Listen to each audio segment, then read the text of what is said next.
Hey guys, welcome to the first week of the Rebel Way Godzilla course. This week we're going to be going over the broad strokes of what we'll be discussing in the coming weeks. We're super thrilled about what we have in store for you, and we're really grateful for you to take part of this course. I will be teaching the first 5 weeks of the course, at first going over a single shot, and then spending the rest of the week on smoke and explosion creation done for this video. From there, Igor will be taking over the remaining weeks, and we'll be teaching the water side of the course. This week has various exciting elements such as water, explosions, other volumes. It's ideal for intermediate students looking to enhance their skills and apply them in a production setting. We'll be teaching not only how to create these effects, but also standard production workflows that you can implement at home. You'll be able to produce impressive results and shots using just your personal computer, which you can then hopefully put in your demo reel and land the job that you want to get. We're super excited to have you on this course and can't wait to dive in and start creating some awesome content. We'll see you guys in the next session. Hey guys, welcome back. In this module, we're just going to be discussing the overall tools and some unique workflows that we recommend adopting for this course. A lot of this course can be done on your local machine and using your hardware and Houdini to provide the best results. This is just some of the stuff that I particularly used, and we recommend that you do the same. So the first is going to be Houdini. If we go and look at Houdini, this is the version that we're using, 20.0.59. You can use an earlier version, but versions lower than this had a volume rendering issue. Again, you can use 19.5 if you need to, but we highly recommend at least this version. This is going to be, at the time, this was the latest production version that we used when we started the workshop, and we recommend using this version. Something that's also really helpful is the SideFX Labs. If you have not heard about this or used this, its main purpose is for game development and kind of like a side branch of tools and workflows that you can use. But I strongly recommend to download this. There's a couple ways to download it. I'm just on the SideFX website right now. Again, it's called SideFX Labs. You can easily install it. I think there's even a way to install it in the Houdini launcher, but you can also do it through GitHub if that's what you recommend, if that's what you prefer. But there's lots of really cool tools in here. And for some of it, I'm going to be referring to some of these tools in here. It's very easy to incorporate and install, and highly recommend you download this now. Once you have it downloaded, you'll easily be able to see if you have it or not. You just type in labs, and yeah, a lot of really cool stuff in here. Again, I can go off on a tangent on a lot of tools and nodes that this provides, but highly recommend downloading this before starting this course. Something that is also helpful but not necessarily used in this course is the QLib library. It's a little bit harder to download and get set up, but it's pretty straightforward. You could do it through GitHub on here, and it has lots of really cool production tools. Again, I won't be relying on these tools, but these tools are very similar to what you would find in a large studio production setting. They kind of give you an advantage over a lot of the default Houdini tools. And yeah, I highly recommend downloading this stuff too. It's super useful, especially when you're doing a big shot like what we're going to be working on in the next few weeks. Highly recommend this. Something that's also beneficial in working in Houdini is Deadline. So Deadline is owned by Amazon now. It's free to download. It's a bit of a pain to set up and install and get working. Even for me, sometimes it works, sometimes it doesn't. Sometimes you need to update something. But if you can get it working and getting your machine, or especially if you have another machine, if you have a small render farm and another machine available, you can easily use this to render out or to simulate jobs that you might want to distribute over your small farm. As you see here, I have a job rendering and it was taking a long time. So it's really easy to just throw something on the farm and then, you can have an estimated time of when it's going to be completed. It's extremely useful, and there's parts where this helped my workflow immensely. We're going to be doing possibly, a good amount of shots, and having something like this to manage your render layers and to set everything up is really beneficial. And even if you only have one machine to render on, I think it's still really beneficial. As you see here at the bottom, if you haven't used Deadline before, this is the only machine I have. It's the one I'm on right now. So even if you just have, the machine that you're using, it's beneficial, and it's especially beneficial if you have more than one machine. Again, not essential for this project, this workshop, but I highly recommend setting it up and trying it out. Again, it's a bit clunky to set up and might take some time. This is definitely not a tutorial about how to set up Deadline. You can go to YouTube for that, or ask me any questions that you might have throughout the process, but I highly recommend using it. So the last thing I want to go over is your computer specs. So this is the machine that I'm using now. It's about 7 years old, and it's starting to show its age. It's starting to get old, so if you have anything better than this, it's going to be a lot easier. And again, I use this to do local sims, local renders, CPU and GPU renders, and overall I felt like it was evenly strong in CPU and GPU, although a bit old.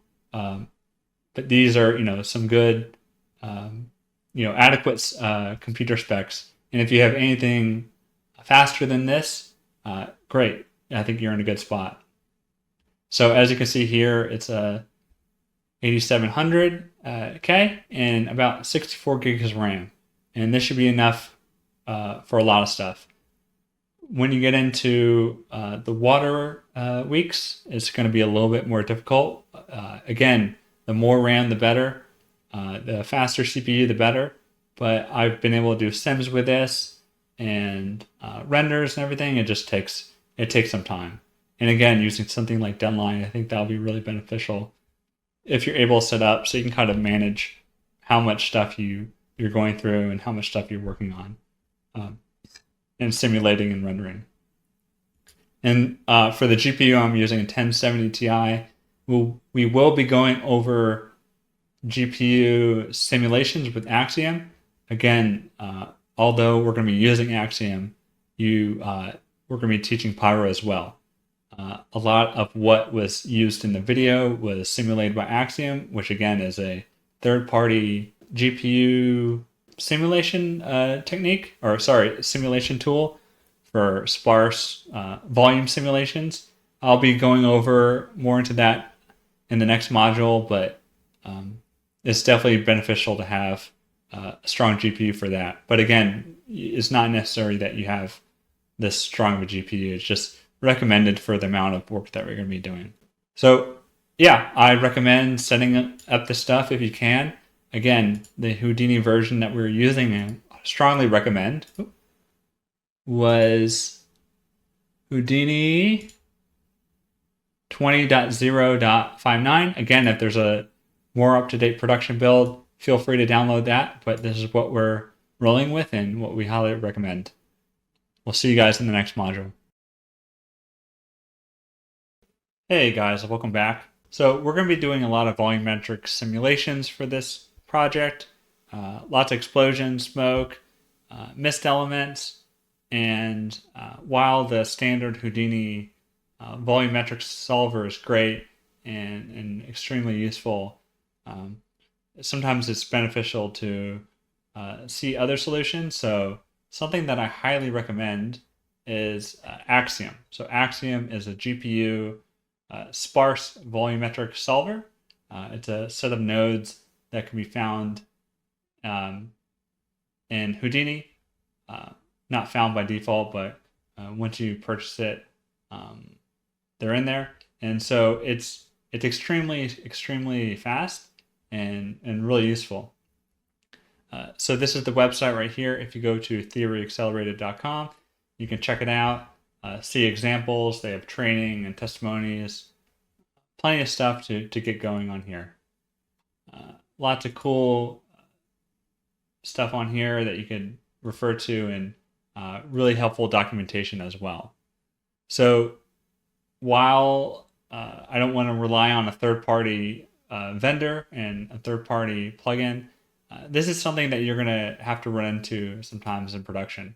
You're going to be given a set of tools that aren't necessarily from Houdini, and you'll have to use them in a big studio, say. So this won't happen all the time, but it's definitely beneficial and always helpful to learn new technology and use it for your advantage. So especially if you don't have a render farm at home and it's just your machine, and even if it's not a really fast machine, again, I'm using a 7-year-old GPU. This was extremely helpful for me. So the advantages of using Axiom, there's quite a few. It's probably around 5 to 8 times faster. And again, this is not like a certified number. And depending on your CPU and your video card, you'll get very different results sometimes. But it's a lot faster than the standard CPU Houdini solver. And it's also really simple. So here I just have a node of it and testing it out and just scrubbing around. And just with 2 nodes, and again, you can have a more complicated source, but sometimes you have to throw in microsolvers and lots of extra stuff into the default Houdini solvers to get the result that you want. Axiom comes with a lot of useful stuff, and I'll go into more depth briefly, but a lot of useful stuff for you to hit the ground running and really limit the number of nodes that you need to use. There's some disadvantages to this. One is the pay. It's not free if you want the latest version. Again, there's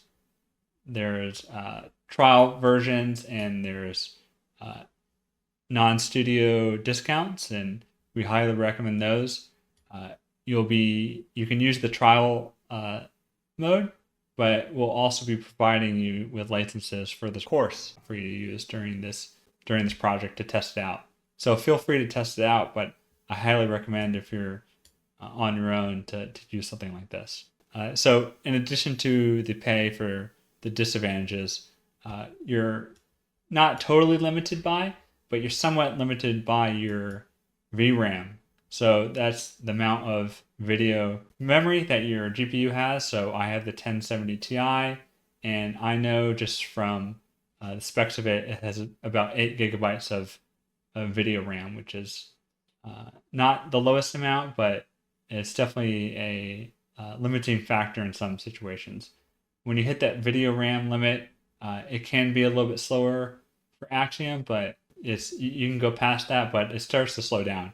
If you have a newer card, if you have something with 16 plus, you should be fine, but it's just something to take into consideration. Sometimes you'll need to restart Houdini or refresh your video RAM to free it up, but that's just something to take into account. So another disadvantage is that it's not nearly as widely adopted as, of course, the default Houdini sparse solver. Some studios have adopted it, and feel free to use it at different studios if that comes up, but it's not always used. And I think something really beneficial to think about is, like, yes, these are tools and they're great tools, but a lot of what's important about visual effects is not learning about the tools.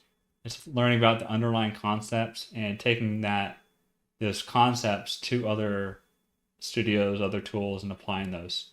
So, and again, this is a preferred workflow for this project, but we'll be going to about some of these settings and some of the unique attributes of Axiom and how it applies to your situation and more about like how to bring over stuff that you know from Pyro over to Axiom and why it works. So that's something to keep in mind. So I'm just going to be doing a quick overview of the nodes for Axiom. And again, there's plenty of further documentation on their website. So if you go to documentation and then Axiom, this is a lot of the stuff that you need to know, like getting started and sourcing and everything. And it's really helpful. I highly recommend you doing that, but to be honest, it's not very complicated and you can kind of hit the ground running. And hopefully this will, we can do this right now and get you started. So a default beginner knowledge of Houdini Pyro is required for this workshop. So I won't be going over into some of those aspects, but just I think at this point you should know how to do Pyro sims and how to cache them out and some of the overall settings. And we're just going to be diving into Axiom right now. So once you've downloaded and installed Axiom and got that working, you'll see a set of nodes that you can bring in. The Axiom solver is the most important one. That's where your solver lives. The Axiom point rasterize. So that's very similar to the volume attribute rasterizer. So here we have the volume rasterize attributes node and then the Axiom point rasterizer. You can use both of these for Axiom and feel free to do that. You can also use the Axiom source shape right here. And that's a bit faster. However, it's a little bit more primitive in terms of the shapes that it provides. If you're animating from something like a character, feel free to rasterize that volume either with the Axiom point rasterizer or the standard Houdini rasterizer node. So Axiom will have two inputs, one for the source VDBs, so you can plug in your VDB into that input right there, or it has a source shape node. So you plug in your VDBs to the first one and you can merge them together. You don't have to only have one. So you can plug in more if you need to. And then your source shape is done through the Axiom source shape node. And again, this could be used as a source. It could be used as an influence field, collision, pump, sinks. All these are very standard Houdini terms that hopefully they applied. So here I just put into my Axiom node a source sphere. And then, whoop, there we go. So that simmed, and it's that fast. It's pretty quick. So here I'm not, this isn't pre-cached. This is live, and we're just simming. So here's a fairly decent looking, very very basic sim, but we're simming that in almost real time. And again, this is with a lot older GPU, and you can only expect better results from newer GPUs. So once we have this source shape, we can change the shape, change a lot of the attributes right here. It's pretty straightforward. We can add forces to it and emit, change our source shapes if we need to. But a lot of the time, to be honest, I'm just plugging in a volume rasterized node because a lot of times my sources aren't this primitive. Yes, you have a couple shapes in here, but to be honest, I'm just going to be going over this for this tutorial and using the source shape, but feel free to plug in more complex sources if you want to. Also, those more complex sources would also work with non-Axiom solver nodes, such as the standard Houdini Pyro node. And again, I got this set up just from plugging in the the Pyro configure billowy smoke node. And again, feel free to use whatever one and the situations throughout this video, but the Axiom one is recommended. So going through the settings, a lot of these settings are pretty transferable. So we're just going to pin the smoke solver node, the pyro solver node, right here, and just kind of see what these settings do. So on the left, we have the standard Houdini pyro solver, and on the right, we have the Axiom node. And a lot of these are pretty transferable and pretty straightforward. Time scale on both. We got your dissipation on both. And feel free to press F on a node. So see, by pressing F, this little text box comes up. And if I'm ever trying to find something, I can just type in the node, or sorry, the key. So if I want to look for dissipation, here's my dissipation right here. If I wanted to do that on the Axiom node, where can I do turbulence or something? We just start to type that in and we get the results.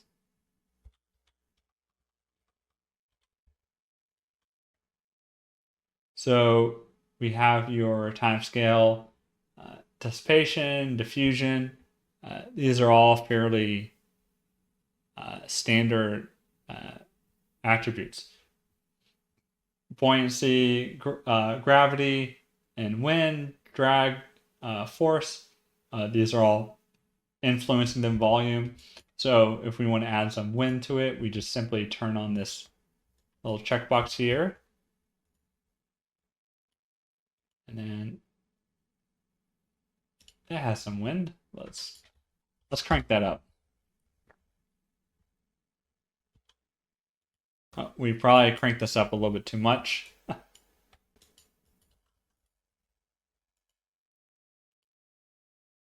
Okay, yep. We see it here. 10 was a bit too much. But yeah, you just go through here and turn them on and off. And that's something that's really beneficial. It also has 3 levels of disturbance. So this is, and turbulence, and this is something that we're going to be going over in the workshop about how we might use this.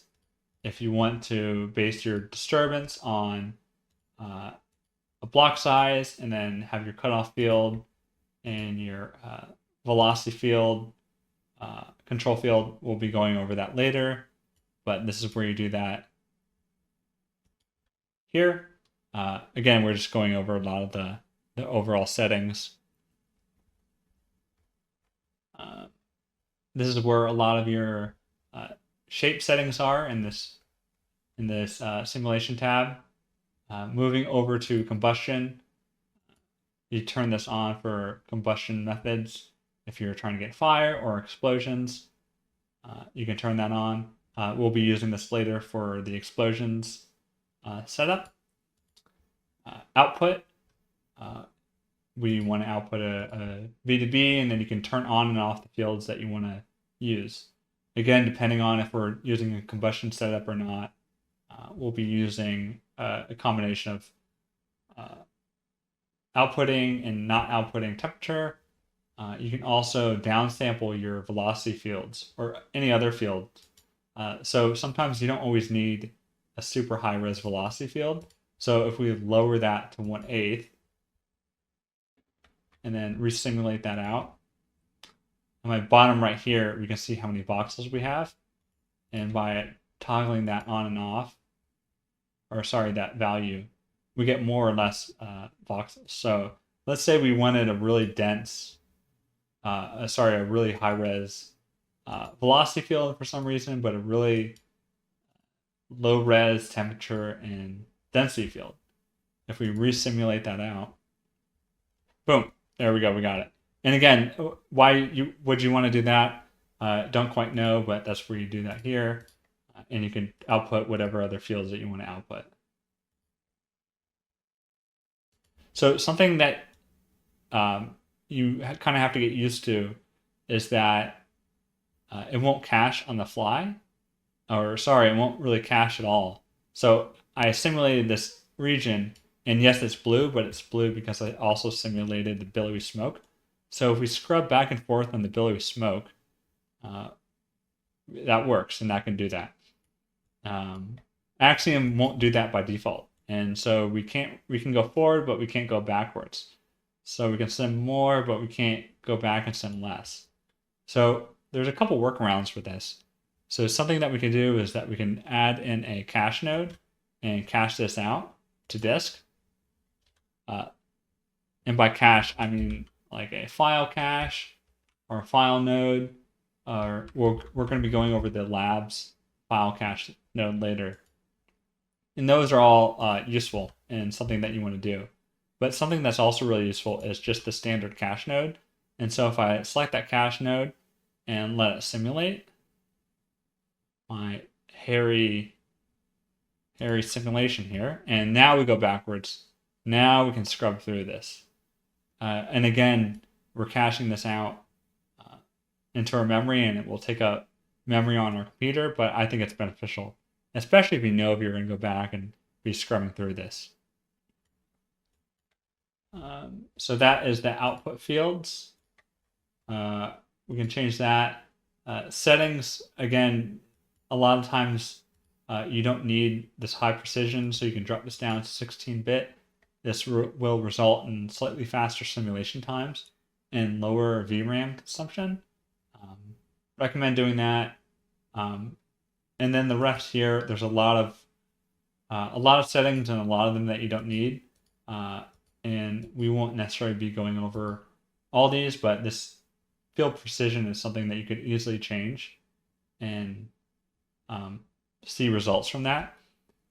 For a lot of the rest, we recommend going into this documentation and reading about it. It doesn't take too long, and really good overview about these different settings. And Matt, the creator, does a good job explaining everything for the artists. So, and then lastly, the license. This is the license that you have for this product, and then the profile node we don't really use. So a lot of the parameters are in these first few pages, and a lot of them are fairly transferable. Division size, we know all about division size on the PyroSolver. That's the same. Voxels, you normally don't have to mess with. Substeps, we know about substeps. And by default, it's selected to GPU for your device, which we want to keep this at. But yeah, the rest is pretty straightforward, and just feel free to read through the documentation. Going through this later, we're going to be doing, again, this is not like a course just for Axiom. We're going to be going over how to use the standard Houdini PyroSolver, because we know some of you guys won't be using Axiom for this, but we'll be going over about how to get 99% of the way there. Sorry, maybe a little bit less than 99, but 90% of the way there in matching these two together. And through doing that, you'll not only be able to use a faster solver and get, I hope, better results, but also a little bit more in-depth understanding about how some of these solvers are working. And we're going to take the time to go and do that, and hopefully you guys become better artists from that. So that's it for Axiom. We went over all the nodes. The Axiom visualized trail and volume visualized nodes. You can be used to visualize your volumes.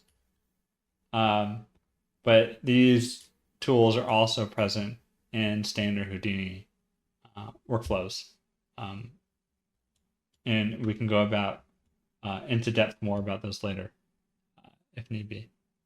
But yeah, hopefully you guys enjoyed this. Feel free to familiarize yourself with Axiom if you have the opportunity. And we'll see you guys in the next session. See ya. Hey guys, welcome back. So something I want to go into more depth about is the Houdini SideFX Labs.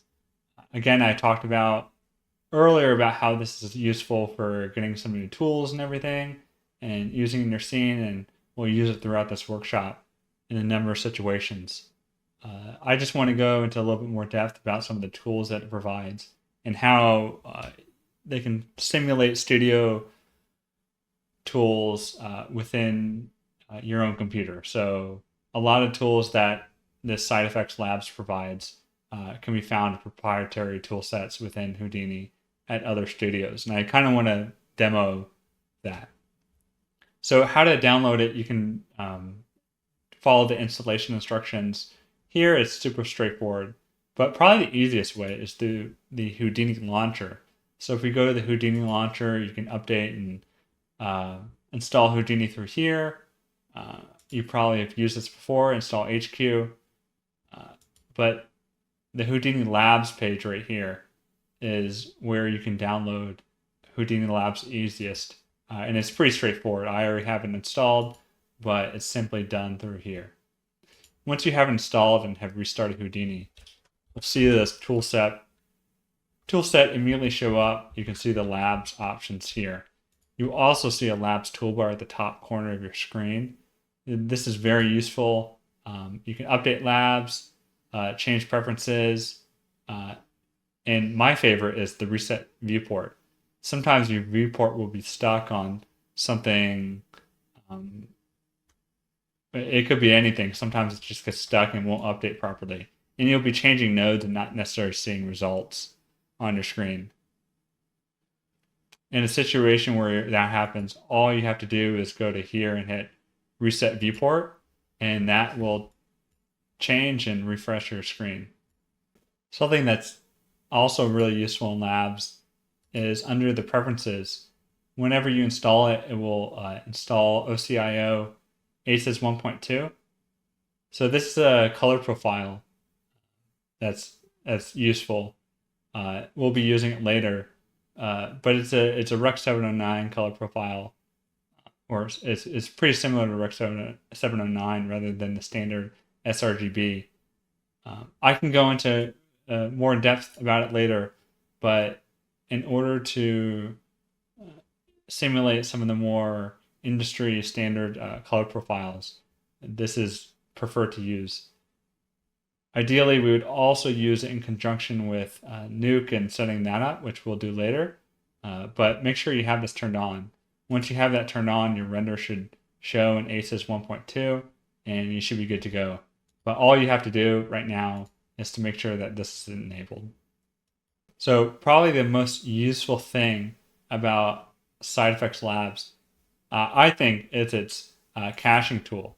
So right now we have this box. Object, and there's a couple of different ways to caching this out. Probably the most standard way is through caching it out through the ROP geo output node. And here we can just save it to disk and then use a file node to read it back in. And this is probably what you've been taught, early on, or this is Houdini 101. If you're at least a beginner, you've definitely known about this. And this is the backbone of effects and of CG and Houdini, and it's extremely useful. But I think we could do better than this and optimize our setup a little bit. So next step would be the file cache node. And this is already a lot better. You can do versions.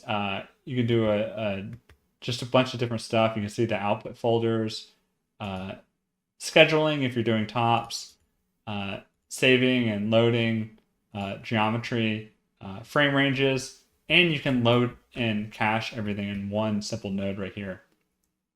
And this is great.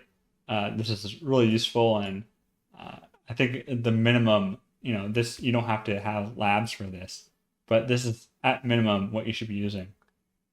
And then lastly, what I feel like is the best option is the labs file cache node.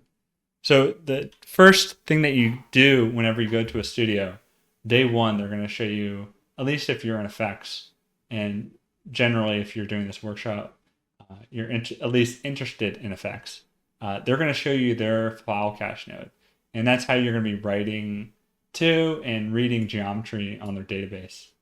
So I can go through it real quick. You can select this to load the geometry. I'll just quickly write out something. First time you write something out, it can load the geometry, reload it. It will name your file something. So this is file cache 2, and this is based upon this operator string name here. So if you change this to, let's add a Z at the end, this doesn't get updated, and you have to do this manually, or you have to set it back to revert to defaults. But the first time you cache it out, it's going to hard bake that operator string in there. So why does that is if you copy your node and your operator, your node name changes, you'll still have that cache and it won't change every time you copy your node. This is base folder is the name, pretty much the directory where anything's going to. That's super helpful to have. We'll be customizing that later. I forgot over here, you can change your output type. Even if it's a volume, even if it's a VDB, I normally just output it to a VGO SD. It's a compression type that's preferred. You can do a normal VGO, but ideally it would be .sc, and I would stick with that. This is all very straightforward here. You can save your node out however you like it. Cache to disk, we'll just cache it to disk like normal. And then generate to static and save in background is for the TOPS enabled features within the Labs file cache node, which I'll be going over later. Here, straightforward, you set your output range. And then here you can set your wedging. So wedging is super useful if you want to sim variations of something or alternate versions of something. We check that on, and I can talk a little bit more about that here. So if we go over here, I had this font node, and I pretty much just set it to frame and then the wedge num. So the wedge num is a variable that you can use. It's used right here. So at wedge num with the quotes around it, and that will pick up your current wedge. So what do you mean by wedge? So if we go here, here is referring to this wedge name right here, or this wedge number. So here I want to have 5 wedges, so I set it to 5, and then I could cache it out right here, and we're loading that wedge. So if I evaluate the text, it says wedge 1 W4, which is wedge 4 because wedge num is at 4 right now. And that's useful, but not really straightforward right now. What if we want to cache out all the wedges? We hit generate static, which will generate the work items. So in the new Labs cache node, it's not very straightforward about what it's generating here. Normally there's a drop down here which shows your work items generated from the wedges. If we save this node, yep, we don't need to dive inside. This used to come up a little bit more frequently, but we can see our 5 work items. So right here I have the font node viewed, and as I'm selected through the different work items on the tops, this is referring to a tops network. I can switch through the different wedge values. So here's wedge 0, 1, 2, 3, 4. And it only goes up to 4 because it starts at 0. And so right now I can view that right here. So as I go here, I can view the current wedge node that's already read out.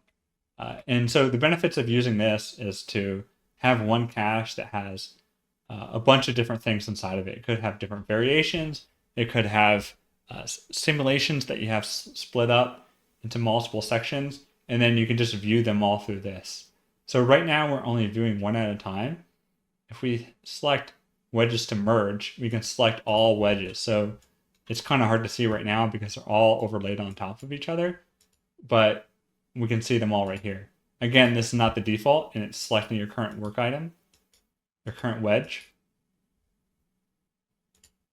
But you can select all wedges here.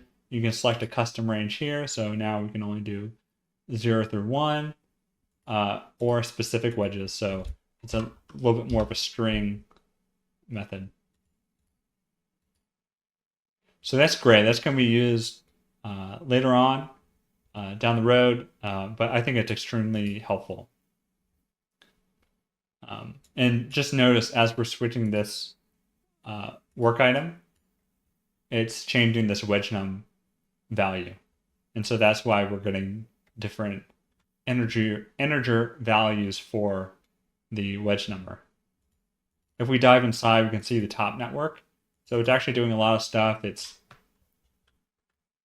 I won't go into this right now, but it's creating attributes and filtering geometry and caching it out.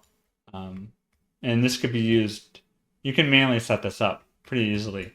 But the Labs cache node has this all baked in, so why not use it?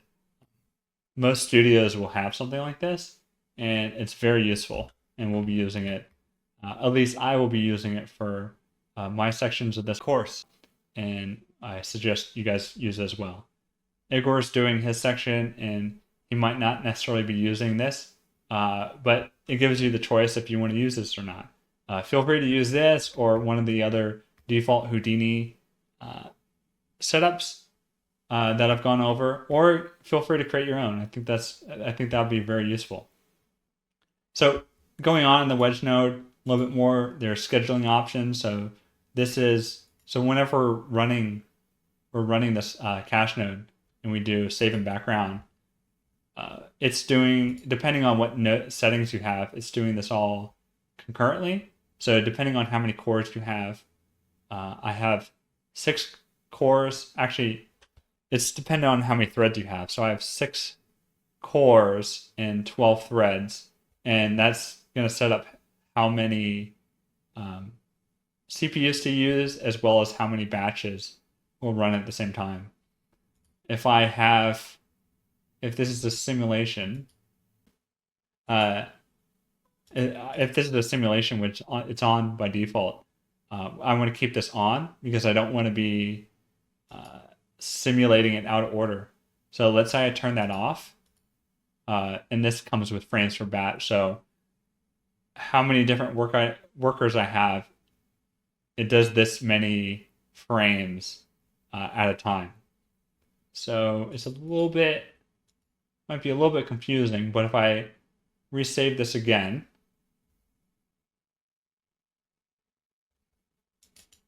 and dive inside, each worker will be doing 10 frames at a time.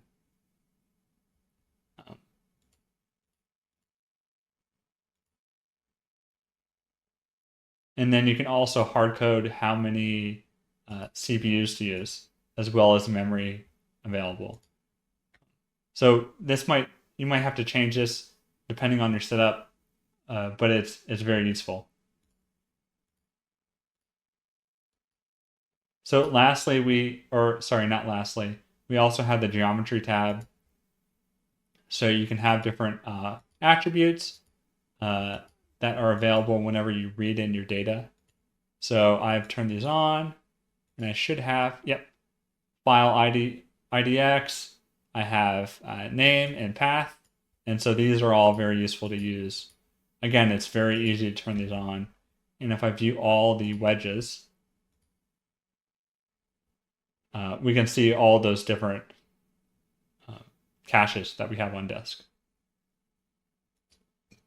Lastly, we have the advanced tab. So something I like to keep on is to turn on initialize simulation ops. So this is going to refresh simulation operators.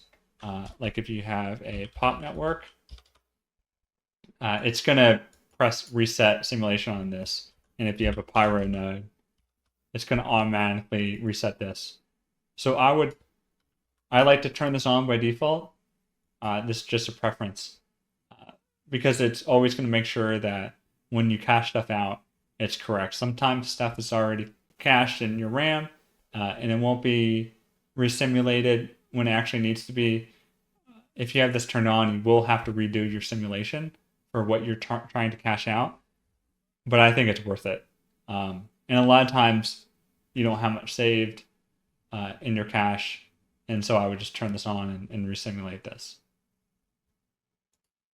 You also have settings how to load missing frames if you want to have that, as well as pre-render, pre-frame, and post frame and render scripts.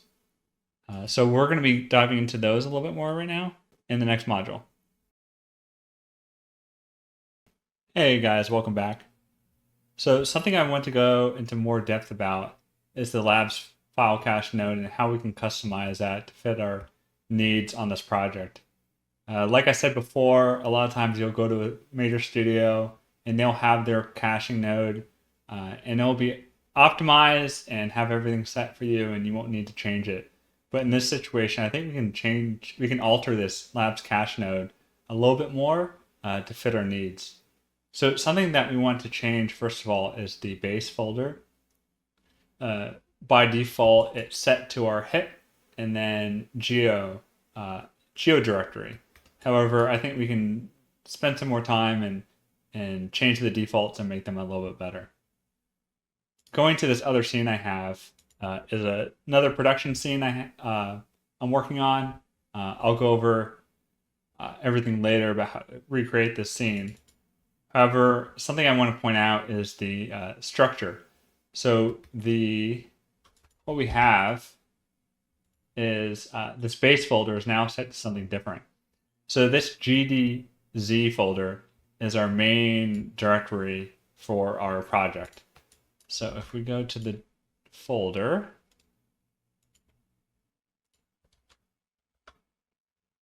we can see we have our assets, OTLs, geometry, stuff for the presentation that I'm creating, shots, and textures. Within the shots folder is something you'd find in a studio. So we can see all of our shots. So SC, which is the scene, so they're all scene 1, and then SH, which is the shot. So if we go into one of these shots, if we go into this one right here, we can see we have our cameras, our comp, our effects, geometry, output, pre-comps. This is depending on whatever you want. If you go to a studio, this is already set up for you. However, this is normally how these folders are structured. Every studio is different, and you can, pretty much change it to be whatever you want. Since you're your own studio right now, it's your project. It's what you want to do. So change it however you want to configure it. But something I want to note is the name of the scenes. So in this scene right here, I have this demo scene, this demo hit file. We are in the GDZ folder, shots, the shot name, effects, which is that effects scene, the effects folder. And then here we have all of our effects files. So in the file name, we have the scene, shot, effects, demo, and then the version. We can consolidate this effects and demo. This is just how Saber and I were naming our scenes to fit our production needs. You can just change this to explosion or trails or water instead of effects Tyler, which is what I did in my case. Change it however you want to. But the version's important. It's always important to version up your scene. And that's just something I did manually. So if I would be on the demo scene, I would go up to 7, 8, 9, 10. And that's really important to have that versioning. Saving versions is really cheap, but losing data and losing time is not. So feel free to do 100, however many versions, thousands of versions if you want to, if you're crazy like that. Whatever fits you best. Yes, they take up some space on disk, but that's nothing in comparison. If you would save over a scene or lose data, that saves that. In that situation, you'll lose a lot of time. So feel free to version up however often you feel like it. So with this base folder, I have this Python expression. So I know some of you were thinking, oh, I didn't think I would need Python. I'm a little bit timid about Python. I don't know Python. I need some help.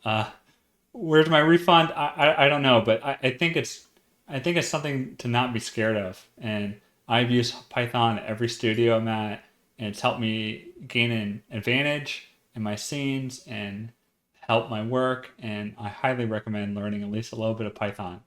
So in this workshop, we're going to be going over just a little bit of Python.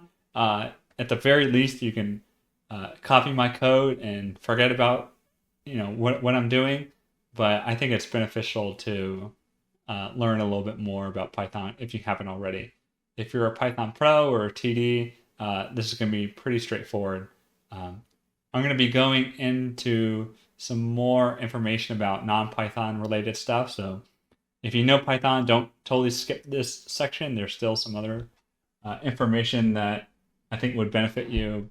However, I'm going to go into a little bit more about how I'm setting this base folder up.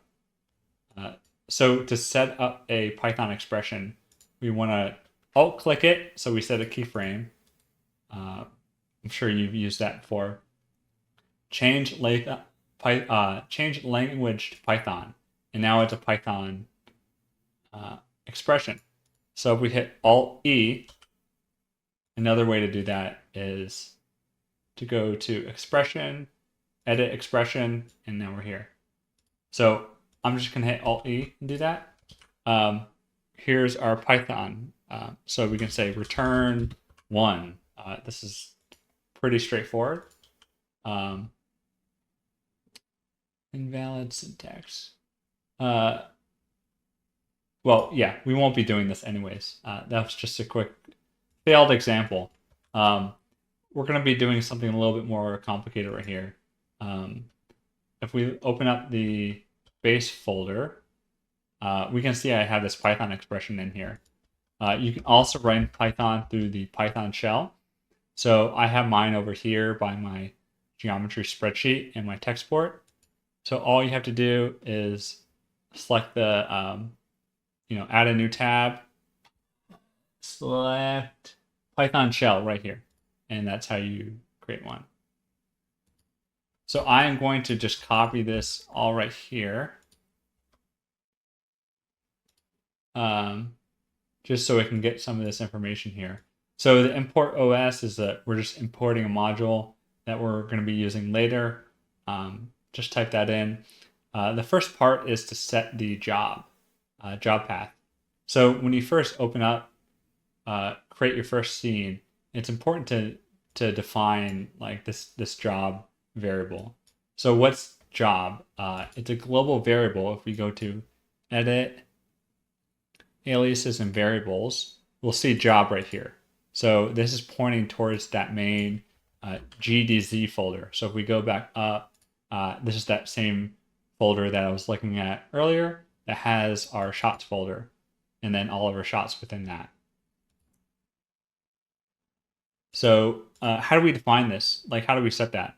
Well, you can simply just change it right here. You can type it in here and change it that way, and that's going to work just fine. I do that for all my scenes at the beginning and just have that all set up. So you can also access that through HScript. So we see if we do $job and then evaluate that. So I'm going to middle mouse click the parameter. So it turns on, switches between evaluating it and not evaluating it. We can see that job variable is giving us this right here. So that's what we want. That's our main job variable, and we can use that later on. I'll switch this back to what it was. And if we go back here, we're pretty much saying, okay, our job path is this expanded string, which is the job variable that we we're just talking about earlier. So if we just copy that, and we can run Python through this Python shell right here. So let's just expand that string through Python, and we get this, which is exactly matching what we had earlier when we were doing job in here. See, GDT, GDT. It's all set up. So we have that as our job path. So that's getting that value. Next, we want to find the name of the hit folder, or sorry, the hit file. So there's another variable called hit name. And that is pointing to the hit name, or hit name that we have. So if we save our scene, it's going to be this right here, without the file name extension. So if we do the same for this, boom, we have this. And I think since I already input this in earlier, if we want to print, so we can print one of our variables.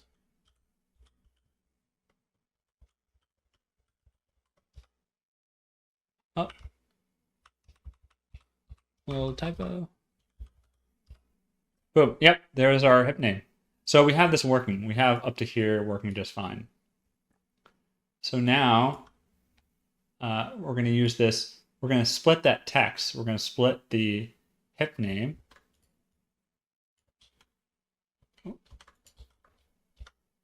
And so it's gonna split it between the scene name and the extension. But the extension isn't really going to be doing. It's not going to really be anything. So if we want to print the scene name.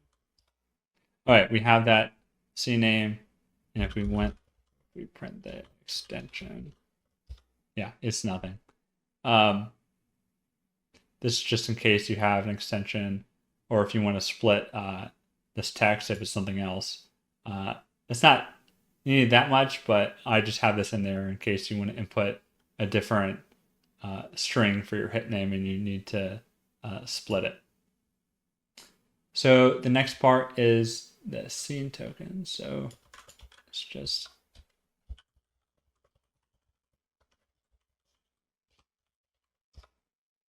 this is going to split that scene name, which is this string right here, into a list, in each in each text separated by the underscore, it's going to be its own item.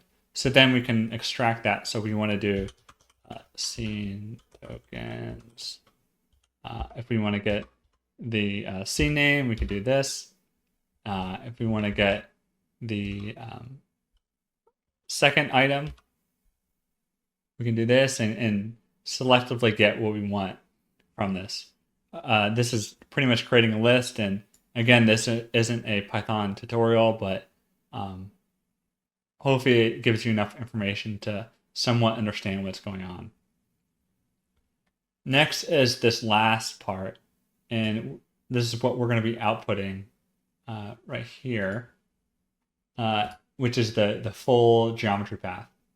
So we're going to use that OS module, and we're going to combine it.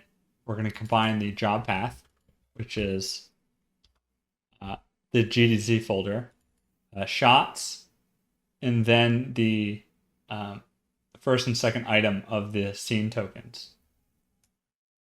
So if we put in the first scene token, it's the scene name, and then second is the shot. So we are going to pretty much exclude the demo and the version number. So why would we want to do that? Generally, you don't want to have your, sometimes you do, but in this case, I don't want to have the version folder. I don't want to have the version or the descriptor, so demo, baked into my job folder. I just want it to be the same, and no matter what scene version I have or what I name my scene, as long as I have the scene as in, scene 01 set up, and the shot as in shot 100 set up, it's always going to be writing to the same folder. And so that's helpful to have. And then this last one, just make sure everything is forward slashes. So let's just run this part right here. So that's going to pretty much combine them into one path. So we have our our job right here. We have our shots, which we specified right here. If we put, Z's right here and ran that,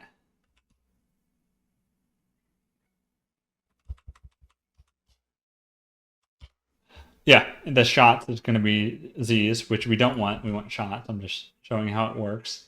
And that's referring to this shots folder that's storing all the shots.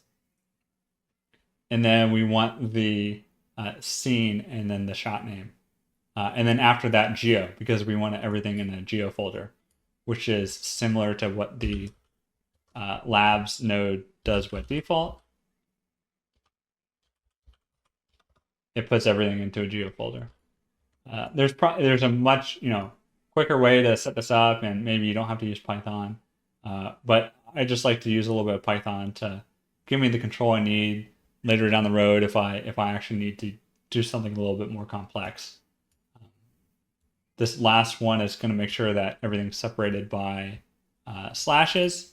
So text might be a little bit small, but since we don't have, we get some irregular slashes right here. This just makes sure that everything is properly separated. And then we just want to return that. We're going to output this geopath in here. And so that's our new base folder. So if we would change this to, kaboom or something, that would be kaboom, right? But we don't want kaboom. We want the geopath. So hopefully that kind of helps you guys break everything down into smaller bites. Again, this expression right here might be a little bit much, but I think it's helpful for constructing paths that we want to output to. So that's something. Oh, still have kaboom. Okay, that's something I want to change. However, I also want to change that whenever we save something to disk, our version gets set correctly. So right now we can use this labs cache node to set the version with the plus and minus marks. We can clean up caches. I don't have any caches, so there's no caches to clean up. And we can change the versions this way, or we can do it just by entering text, or we can totally remove versions, which I don't recommend doing at all. It's always beneficial, and in a lot of studios, you'll see cache versions tied to the version of the scene that created it. So if I had a cache and that version was version 5 and my scene's at 7, and I have caches all over the place at every version, I know what scene had that created that cache, and that's the one I want to go back to if I need to revert back to an older scene. Versions are cheap, and losing time and data isn't, and that's why we love creating versions, so that we can go back if we need to and keep a trail of stuff that we've done. But by default, it doesn't do that. So if I'm going to go over back to this other scene right here, which is my non-production scene, and it still has a version in it, so that V001. And let's say I version that up. Let's say I save the scene as version 2. I want this parameter to switch to version 2. So let's save to disk. Okay, awesome. It's a version 2. And if we go look in here into our versions, yes, this is used to delete versions, but it's also used to, I can use it to see how big different versions are, or how big a cache is, or what versions I've created. And that's helpful, even though I'm not going to delete that right here. But let's just delete it anyways. Look, okay. So we want to create a script that does just that, and I've already done that. So this script is the second script that we're adding onto this labs cache node. In this one, it's actually connected not to this labs file cache node, but it's connected to the ROP geo inside. So you kind of have to think about it a little bit differently in terms of where the node is. So let's take a look at this. Well, first thing that we want to do is that by default, the labs cache node, the advanced script, it's set to, it's turned off. So we just need to turn it on and then set the expression from HScript to Python, similar to how we did the base folder script. We want to do this version in Python. So let's take a look at this, and we're doing a couple things. And like the last script, I'm just going to go over this kind of line by line. We just want to import this module so we can look up a expression pattern later on. That's pretty straightforward. The next part is that we want to identify the current node. So the node that we want to identify is not, it's this node right here. It's the labs cache node, because we're going to, with this script, we're going to change the version of our cache whenever we cache the disk. So that would prevent us from having to change this each time as we're going around. So the labs cache right now is v1. If we would set this to, if we would save this out as, let's save our scene out as v2, like this, we would want this to change from v1 to v2 upon execution of this script. So let's go ahead and do that. Looking at the script, we want to identify the node that has that version on it. So this is the labs file cache node. So again, if you're not too familiar with Python, this is not going to be like a Python 101. Just kind of talking about what these scripts are doing. We want to identify that current node, the current node that we're using. And that is normally done by who.pwd, present working directory. However, you see right here, I have the parent of whatever the working directory is. So whatever the node is, I want that parent of that node. So why would we ask for the parent? If we look inside this labs file cache node, the current the pwd is actually referring to this node right here, because this is the node that actually has that script applied to it. So if we would do some quick Python right here,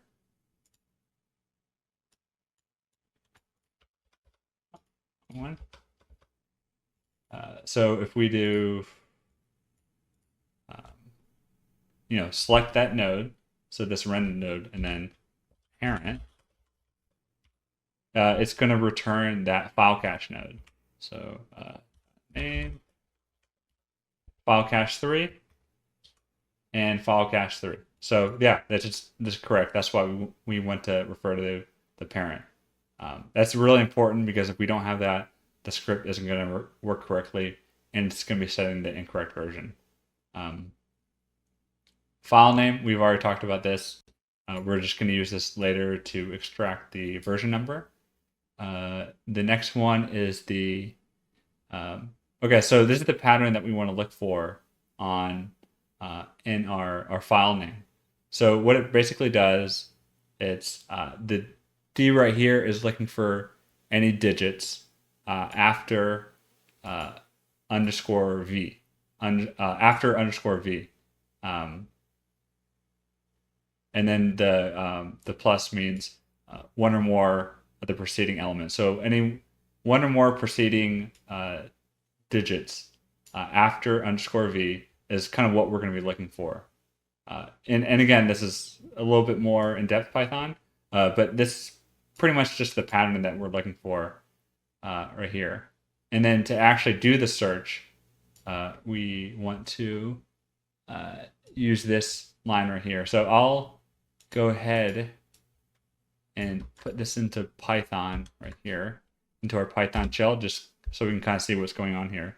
So let's identify the hip file name. So labs v2, that's correct. Let's insert the pattern. Oops. Oh, yep, because I forgot to import the pattern. And so let's select the pattern. All right, so this is the pattern that it's looking for. And then the match. So this match should come up with our, with this. And then if the match is found, we're just going to find this version number.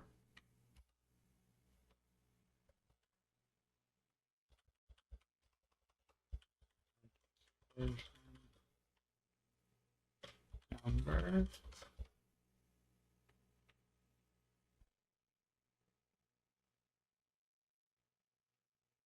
Oh, sorry, this is where I messed up. Right here. All right. Okay, so there we go. We found the version number. I didn't have the closed brackets right here, so that's what was giving us the answer, the error. So yeah, this works correctly. So all we want to do right here is find the version number, and that's what this does right here. So once we have the version number, it's pretty straightforward after that. We want to set our node's version to whatever that version number is. So this is the parameter right here. It's called version. So on our node, so the node that we defined earlier, which is the file cache node, we want to get that version parameter and set that value to whatever the version number is. So if I go ahead and run this right now, so node equals, I just have to define the node in this Python shell. All right, here's our node. And then if I just run this right here, so I'm just running it in this Python shell. Whenever we run the actual script, it's going to run upon execution of our cache. So whenever we press cache to disk, all these are going to run either pre-render, pre-frame, or post-write. So we want to do this all before we start caching everything out. We don't want to change the version after because it'll be the incorrect version. But in the meantime, we're just testing it out in this Python shell just to make sure everything's working correctly. And it looks like it did. If we ran this last one and we set the version to 99 and we run this, boom, it gets set to v2. So let's run this out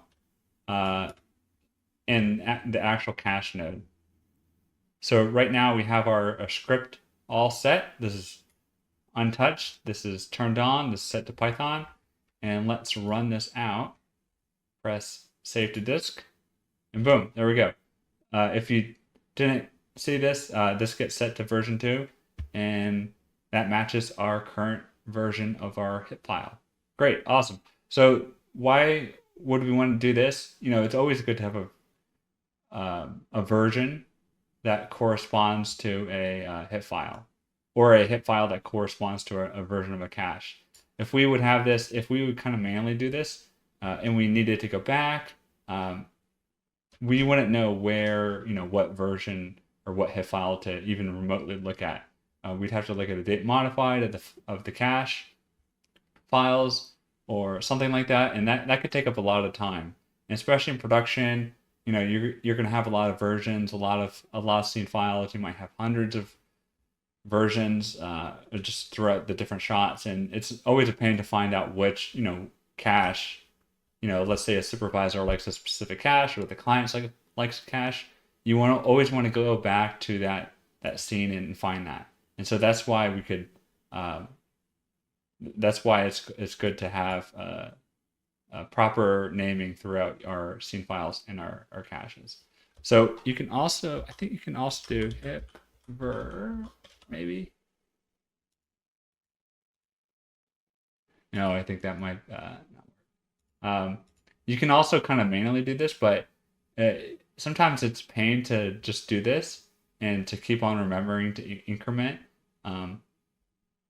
nothing's wrong with it. But if we have this script set in all of our cache nodes, we're going to be caching a lot, and we just don't want to forget to set the correct version.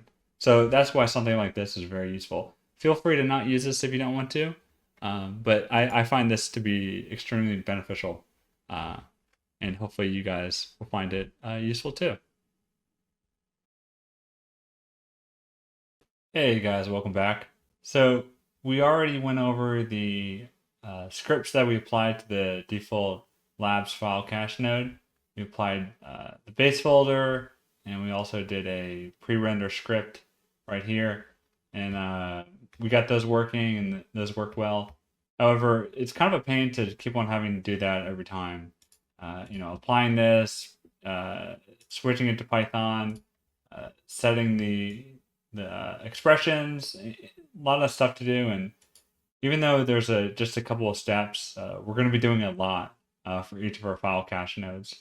And that opens the door for human error and just forgetting about it, stuff like that. So something that I do, a lot of times if you go into a production setting, this is already going to be applied. It's already going to be all set up. And there's a couple ways to do that automatically. So we can just set a preset.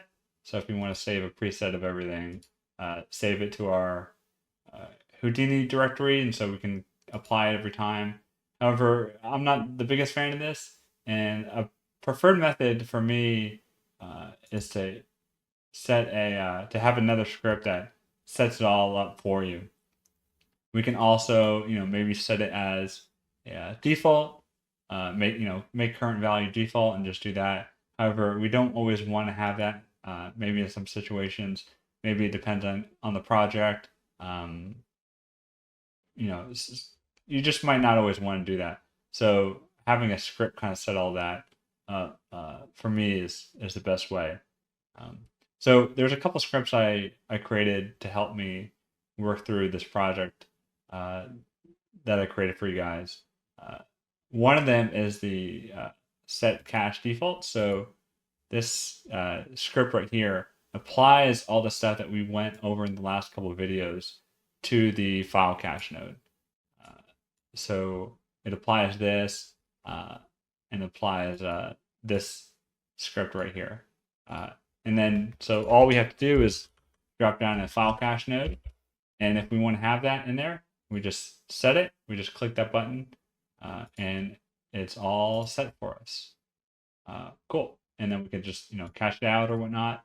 And it works well. So we don't always have to use it, and we just kind of press that button and it sets it up for us whenever we want to do that. So there's a couple other scripts I created for this. It's not very important, but this is the one that I want to go over and give to you guys. So I'll do that again. So how to create another button up here. If you have you can create your own shelf tab. So I have a couple Godzilla caching and prep tabs right up here. You can create one yourself, create new shelf tab, and then that will do right here. So if we just call it test, and now we have our test shelf. And then we can apply a new tool. So I just right click, new tool. And then that is how I got up here. And this is where you would apply your script. So print test. It's a simple Python command. And then under the options, we kind of name it test. And then test. And then we can set an icon if we want to. I won't. We hit accept. And then there's our test script right here. And now if we press this, it should print test right here. So awesome. That's how that works. However, we don't necessarily want to do that. And so let's go ahead and I'm just going to delete the shelf tab right there. And then go back to our other script that we had. So again, this is the other script that sets another script on our file cache node. Lots of stuff going on. So boom, and yeah, it gets all set right here. So let's open that up and let's take a look at it. So we import our OS and RE and import who. So sometimes you don't have to import who, but I just generally like to do it. This imports all the main Houdini modules for Python, and just something I get into a good habit of applying at the very beginning of all my scripts. And so, okay, so let's take a look at the rest. So who selected nodes, get selected nodes. So what this does right here is gets all the nodes that you have selected, so it can work on multiple nodes at the same time. So if you have multiple file cache nodes, so let's create a couple file cache nodes, it will go through and do each one. So these don't have the scripts applied, and we press this and it goes through and it does that to each one that we have selected. Alternatively, if you didn't have that, you would have to go through each one and press the button. Press, select, press, select, press, and that could become time consuming. So here we just have it, so we hit it once and it goes through and does it for all of them. So that's what this part does right here. Who's selected nodes, and maybe we can test it out right here. Let's throw that up. And then print selected nodes. And then, yeah, here are our two selected nodes that we have. We have our cache 4 and cache 5. So we can also iterate through these. So for node and selected nodes, we want to print node.path. So that's going to go through each of those nodes and print out the path.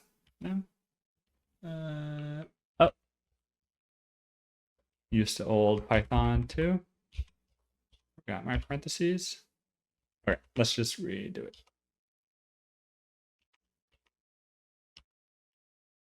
All right, there we go.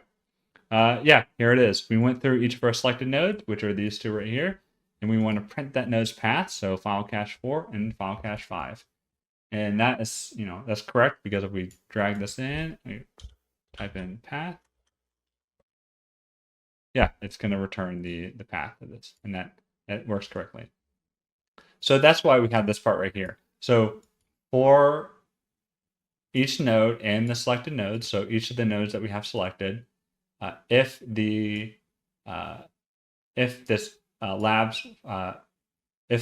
node type name is labs file cache. So something, Python 101 for Houdini, if you don't know that already, you can have this node and you can see the type. So that's going to be the type of the node. However, if we just do type, we don't get, this is just like an object. It doesn't, it's not like a really good string to work with. However, if you do type.name, it gives you something a little bit better. So labs file cache and then 2.0. So if that labs file cache string is in the node type name, which is what we put in here, run through the rest. So I left off the second part, or the third part, which is the 2.0. So that makes sure that if Houdini SideFX Labs change the version to V3, V4, V5, this script will still work. Sometimes you don't want that because it might be locked to a specific version. Then in that case, you would just be plugging the rest right here. And then it would only work on V2. However, that's not what we want. So if the cache node does have this, so we put that in there so it doesn't work on nodes that are not labs file cache nodes. So if we select this box node and we go set cache defaults, it's not gonna do anything right here. So let's take a look at the rest. So let's affect the baster right here. So the base folder, we want to set that. So the base folder is the baster parm right here. So the node, the current node's parameter. And if we kind of move over this parameter right here, it says the parameter name. So the parameter is baster. We can also drag and drop this in here, and it will say baster right here. And you can say, baster.eval, and this will evaluate the baster parameters value right here. Okay, so moving on, that's the name of the parameter that we want to change. We want to delete all the keyframes, which is the same as right-clicking and doing delete channels. Yeah, delete channels. And this just makes sure there's nothing in there, and it defaults to its it reverts back to its default state, just in case there's another expression in there that we don't want, or keyframed or something, or I don't know why you keyframe this base folder, but it just kind of reverts it back to what it should be. And then we want to apply that expression that we had. So this expression right here. So that's the baster expression. So then we just copy and paste with triple quotes that default or that baster expression that we've set here. So we just select this, copy, and we paste it in here. It might be slightly different just because I might have reformatted something, but yeah, it is pretty much the same. And we just copy it in here. And so that has that expression. And now the last thing that we want to do is set that expression. So we want to, for the baster parm, so this right here, we want to use the set expression, baster expression. So this part is referring to the expression, and we want to make sure that's the proper language. So that's the Python, Houdini Python language right here. So once we specify that, that's what gets set. So let's just test it out right now. Let's just create a new labs file cache node, and let's copy this so we have it as a backup, and then let's apply it. So this is what our script does now. So it won't do the second expression. It won't do this expression. It'll just do the first one. And then let's apply it. And yeah, it gets set. And this is all correct. So we just ran the this block of code that we have here. And that's how it works. So cool, let's go on and let's move on to the second expression.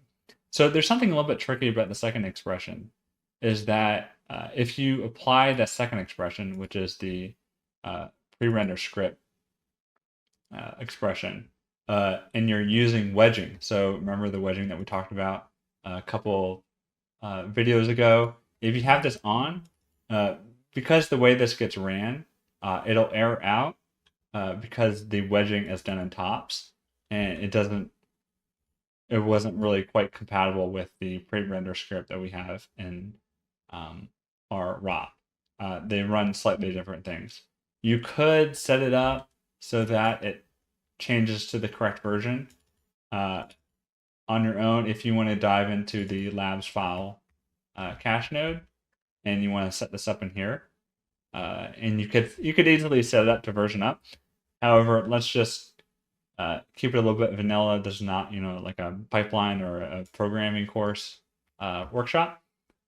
So let's just leave it out for that. And feel free to set that up on your own, and that'd be great to see what you guys come up with. But I didn't necessarily feel like I needed to set that up for my workflow. And it'll be a good opportunity to kind of show you why, if you want to not do that in certain situations, which is what we have right now. So this first part right here is, if on our current node, enable wedging is turned off. So if it's not equal to 1. So what that's referring to here is that if this enable wedging node, parameter is turned on, it will not run through the rest of the script. which is the rest of the script is the versioning up script right there here that we have. So even if I had the fully completed script and everything, and I run it, or let's create a new labs cache node, and I turn on wedging, and I apply, and I run it.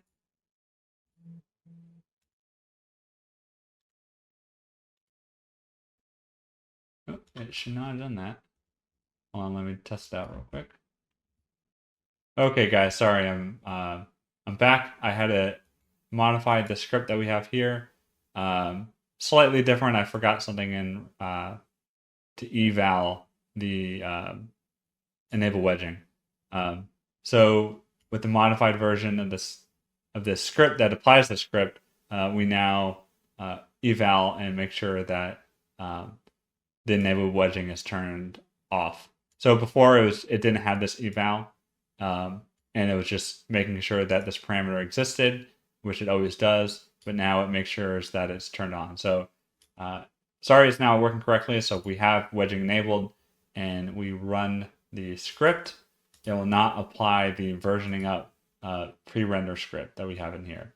However, if we do have wedging turned off and we run the script, it does now apply this. So sorry, that was slightly wasn't working before. So that's why this line is important.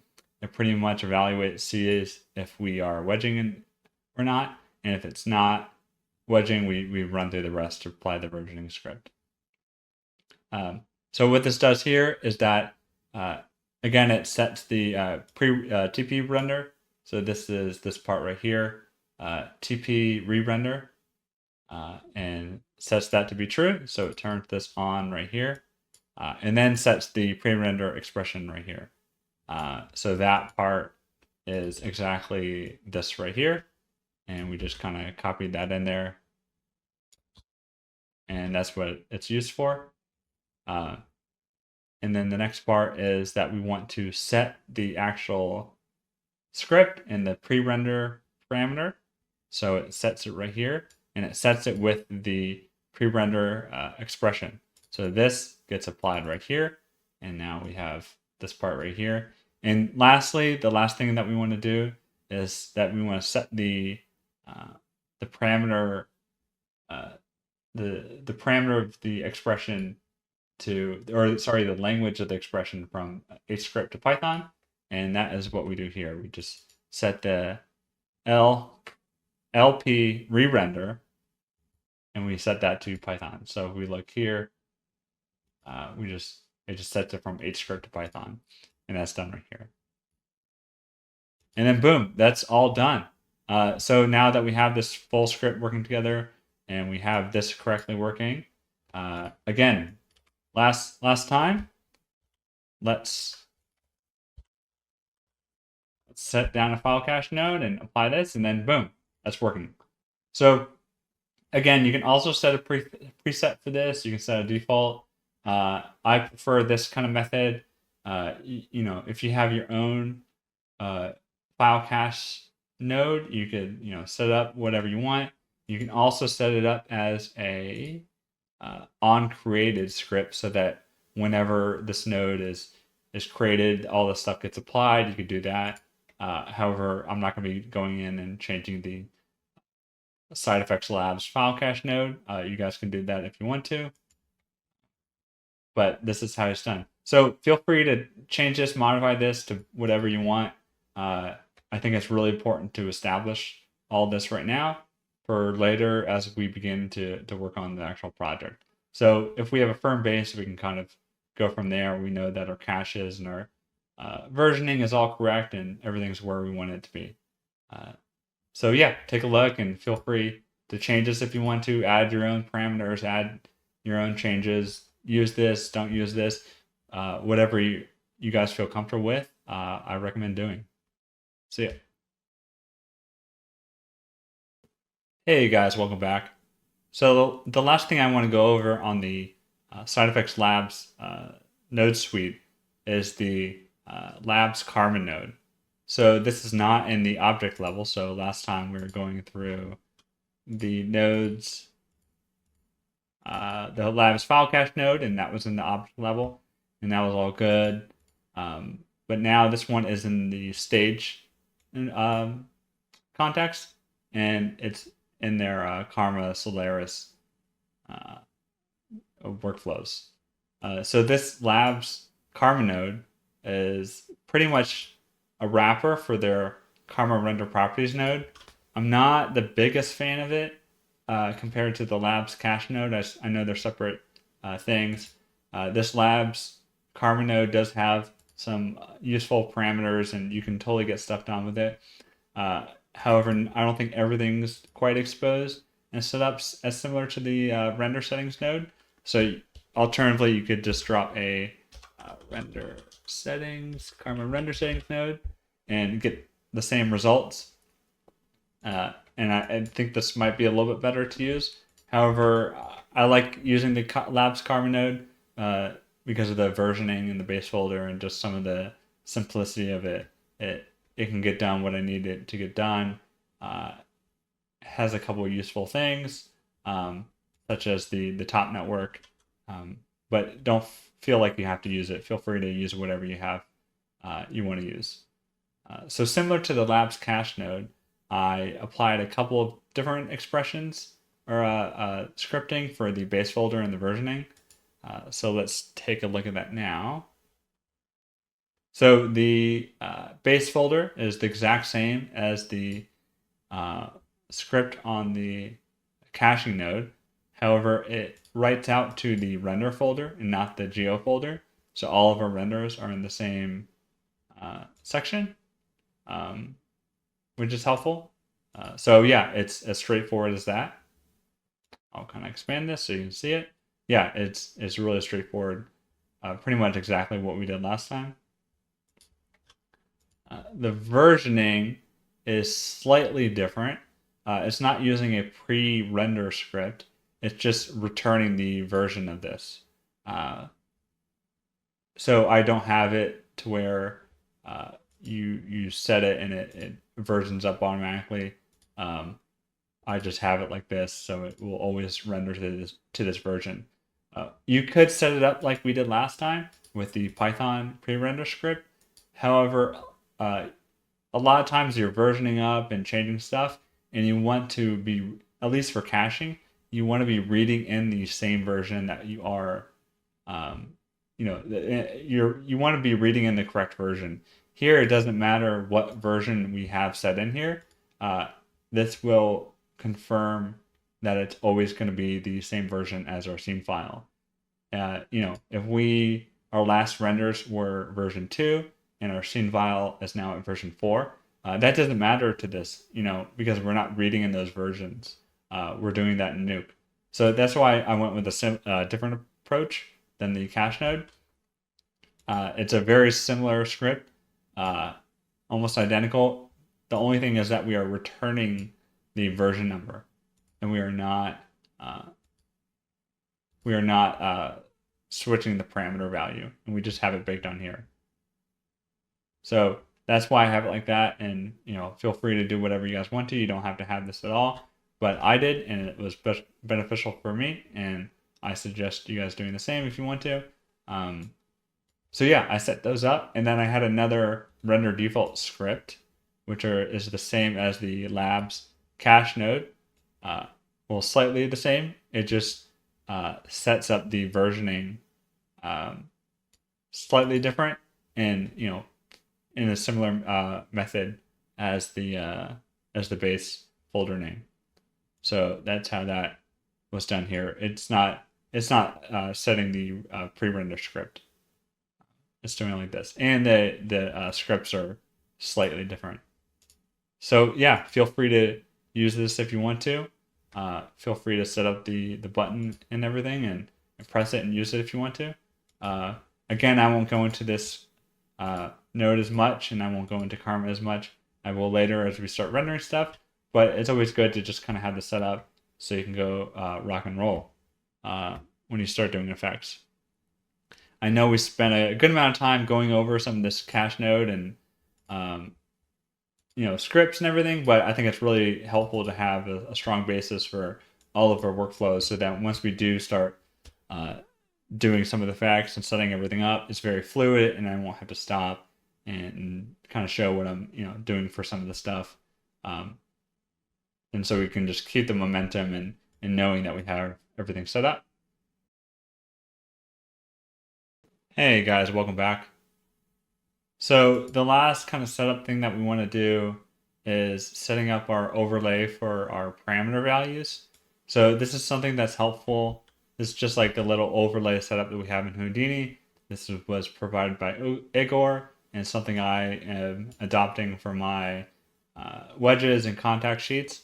So pretty much what it does is that it has this kind of overlay on the camera so you can see some of the parameters and different things that you set. So if you want, to do a couple wedges and then do a Playblast with them and set it up so you could see what the values were when you're comparing them, this is something that's very useful when doing such a thing. So the setup for this is pretty simple. In terms of the actual effects, it's just a simple Houdini flat tank sim. That doesn't matter at all. What matters is the sim info that we have right here. So if we dive inside, we can see a couple things, and I slightly modified it. There's a couple of different options. So we have a FPS tracker at the bottom. It's really hard to see, or sorry, not the FPS, but just the frame tracker at the bottom. So as we scrub through, it updates with the frame number. You can also have the scene name at the top. So this is just getting a hip name for the file. So that's helpful. I'm not using these two things, but feel free to use them if you want to. And then the other one, the most important one, is the sim detail. So this is just referring to different parts of our simulation and values. So if you want to do something similar to this, you can copy it, and let's just plug into our other one right here. And then let's just delete this. So let's say if we created a box and we want to change the values of the box and we want to copy that value, we right click, say copy parameter, and then we say box, and then translate or whatever it is, and then right click, and then just all of our stuff's gonna go away, and I kind of just copy it back. All right. Oops. Sorry, box. Translate. And then let's copy that here. And now we can see our translate value of our box. And as we change that, it will update here. So we can flip book this and Playblast it and check it out and save it, and we know our different values. So this obviously wouldn't just be the translate value of something. This could be a disturbance setting, a buoyancy, number of particles, number of voxels. It could be whatever you want it to be. It's just something that's useful. And then in this case, it's getting all these parameters right here as we have set up in this scene. And then at the very bottom, it's just a couple of bars at the top and bottom just to frame it nicely. And then, if we view everything together, we get this. And if we had a moving camera, it would track with that camera. Sometimes for different resolutions and different aspect ratios, you might have to move it around a little bit, move it up or down if you want to. However, this applies to this resolution, and feel free to change it if you have to whatever would work for you.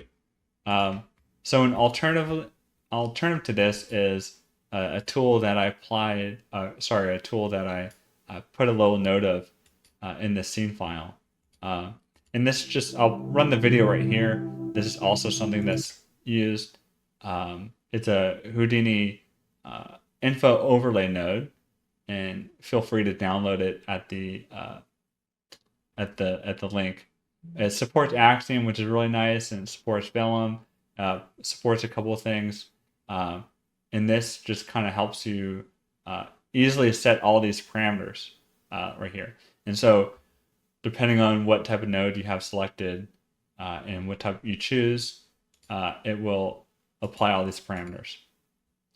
This is extremely useful. However, there's a lot of parameters, and we don't always want to see, we don't always need all these parameters. Sometimes we just want to list the parameters that we have. And yeah, we have it here, and we can kind of customize it if we want to. However, a lot of times we just want a certain amount of parameters that we want to talk about, and this kind of just shows them all. There might be an option to remove it, but I think that it's another alternative, but just for the simplicity's sake of only showcasing the parameters that we need to showcase, this is why I have chosen this option right here. But yeah, feel free to choose, use whatever you want to, and whatever fits your needs. Hey guys, welcome back. So we spent some time going over a lot of the setup and nodes that we're going to be using throughout this workshop. And now it's finally time to dive inside and get some shot work done and start getting into Houdini. So I know you guys have been wanting to do that, and now's the time. We're going to be first working on what I call shot 100. So this is shot 100 from the sequence. And this shot that you're seeing right here was originally going to be a part of the tutorial, and it was going to be the whole workshop or part of a smaller workshop.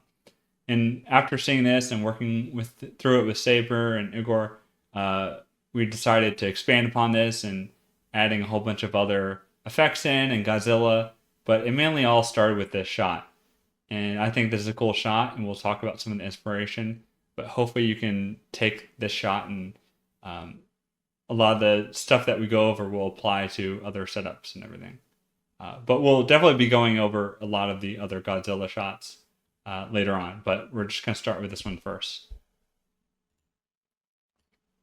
So the main inspiration for the shot was a shot from one of the Mission Impossible movies, as you can see here, of a missile launching from a submarine and erupting up into the air. So the first segment was a part of the movie, and some of these other videos are some real life reference videos. Ideally, we would match these 1-to-1, but there's so many different references and so much other cool stuff that at the end of the day, we just want to make something look cool, something awesome and as realistic as possible. But we're gonna take some liberties to spice it up and make it look good. So ideally, going through this process, you guys are gonna create an awesome looking shot. Hopefully, you can change it up, add your own taste to it, and maybe even add it to your demo reel and show studios what you can do.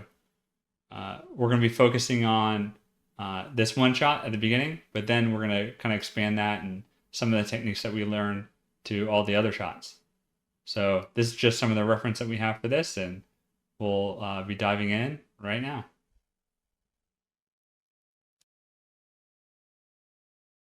Hey guys, welcome back. So one of the first things that we want to do is that we want to set up our assets in our scene. So our scene had a couple of rockets and the submarine, and we want to start establishing those in our shot. So I have attached a few assets in here.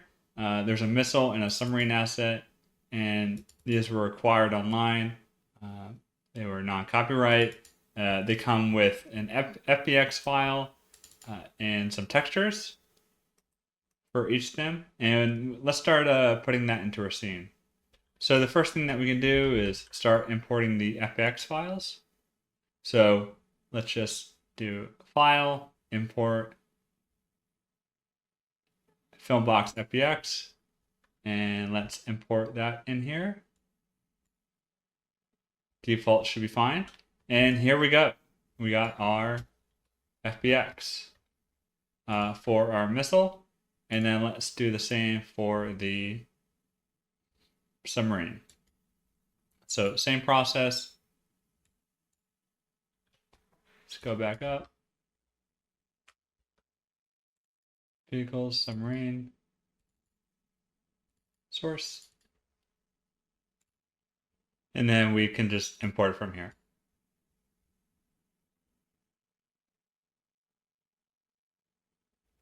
All right, so here are our ship, our submarine, and our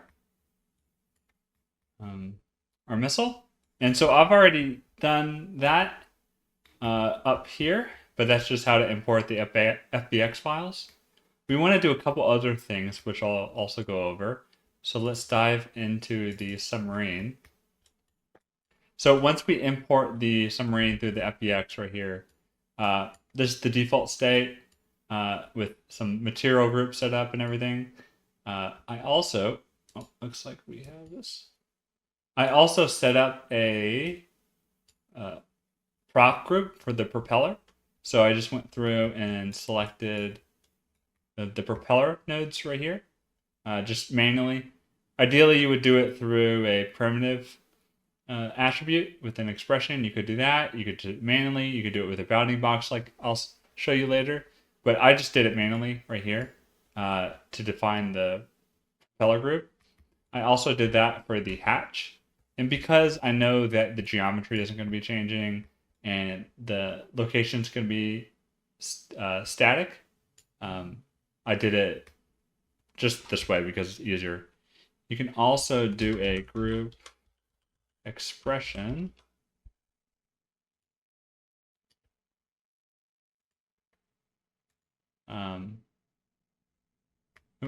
And you could do it. Oh yeah, this one didn't have a path attribute. Yeah, that's why I had to do it manually. I forgot. But yeah, normally in production you'll have a path attribute, and you could create the group that way. And then later I just used a red transform node, like here, to make it spin. So there's some movement on the whole object, which I'm doing on another level, but this is just something I'm doing to make the propeller spin. So I'm just setting this transform, a Y rotation for the prop group. If I remove that, the whole ship spins. We don't want that. So yeah, just the propeller is spinning right here. Secondly, I'm animating the hatch opening. So at the beginning of the shot, the hatch opens and just kind of have this animation. All my red nodes are animation nodes. So that's because they have keyframes or an expression. So that helps me find if I'm changing something or animating something to a shot. Sometimes my red nodes will be my animation nodes, and that's helpful to color coordinate that way. So by default, if you just animate the rotation of the hatch, so I have the pivot translate to the location of the hinge of the hatch, and I just have that animating with a keyframe.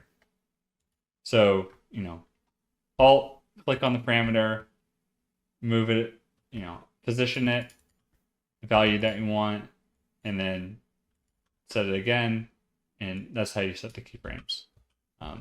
Assuming you guys know how to set keyframes, but that's what I did here. But the problem is that you get this kind of the convex shape right here because it's animating all those primitives. An easy workaround to this is that you simply split the hatch group at the beginning and then merge it back on itself, and now we don't have that convex shape. After that, we just want to do a trail to compute the velocity, just in case we want to use the hatch to disturb anything. And for motion blur, and I wrote that out to disk. And that was helpful.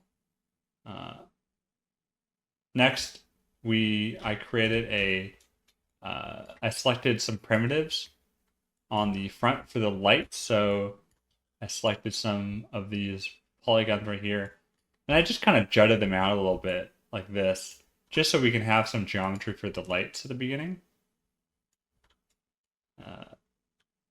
Like this, and then just kind of altered one of it. I'll show you with the wireframes. Just so the end of it is kind of in the hole, and then it juts out for the light right here. And we're going to add some lights in 3D at these locations later. And then for those primitives, I set a light group. So light group is these primitives right here. And then that is the submarine, or the Type 214. It's named Type 214 because that's the name of the sub model that I use. So if you ever see that, that is referring to the submarine. I'll go over the materials later, but let's move on to the missile. I imported the FBX missile, and I did a couple of other things as well.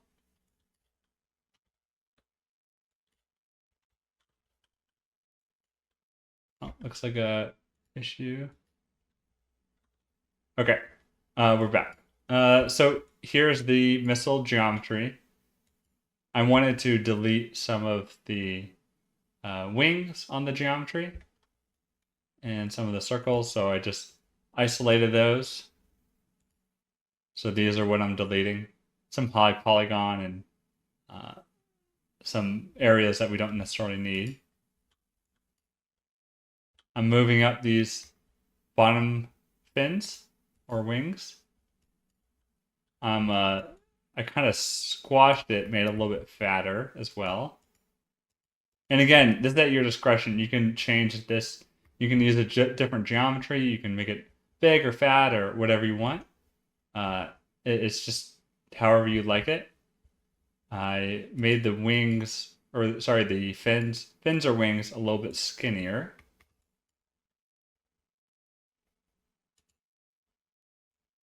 And then I also used this. I actually didn't do any more transforms here, so that can be deleted. The last thing that I did is that I reduced the polygon count by 95%. So at the beginning, this was 500,000 polygons, and it does not look like it's 500,000 polygons. And so I just reduced it to 5%. So now it's only about 26,000. So that's, I think, a more respectable number. And then I cashed that out. So I did that. I cashed out for this and for the sub, just so we don't have to process all this stuff every time we want to work with it or render it or whatnot. It's already done here. And then after I cashed out, sometimes you get some odd normal issues. On the geometry is a little faceted. So I just stuck down a vertex old geometry, added normals, custom the normals, and that gave me a good result here. And then, so that's these two geometries right here. So I did all the effects for this. Sorry, I did the, did the effects, did the shot, and then after talking with Saber, he said he wanted to have more missiles, and this kind of just spiraled into a bunch of other shots and everything. But he really wanted me to add some more missiles.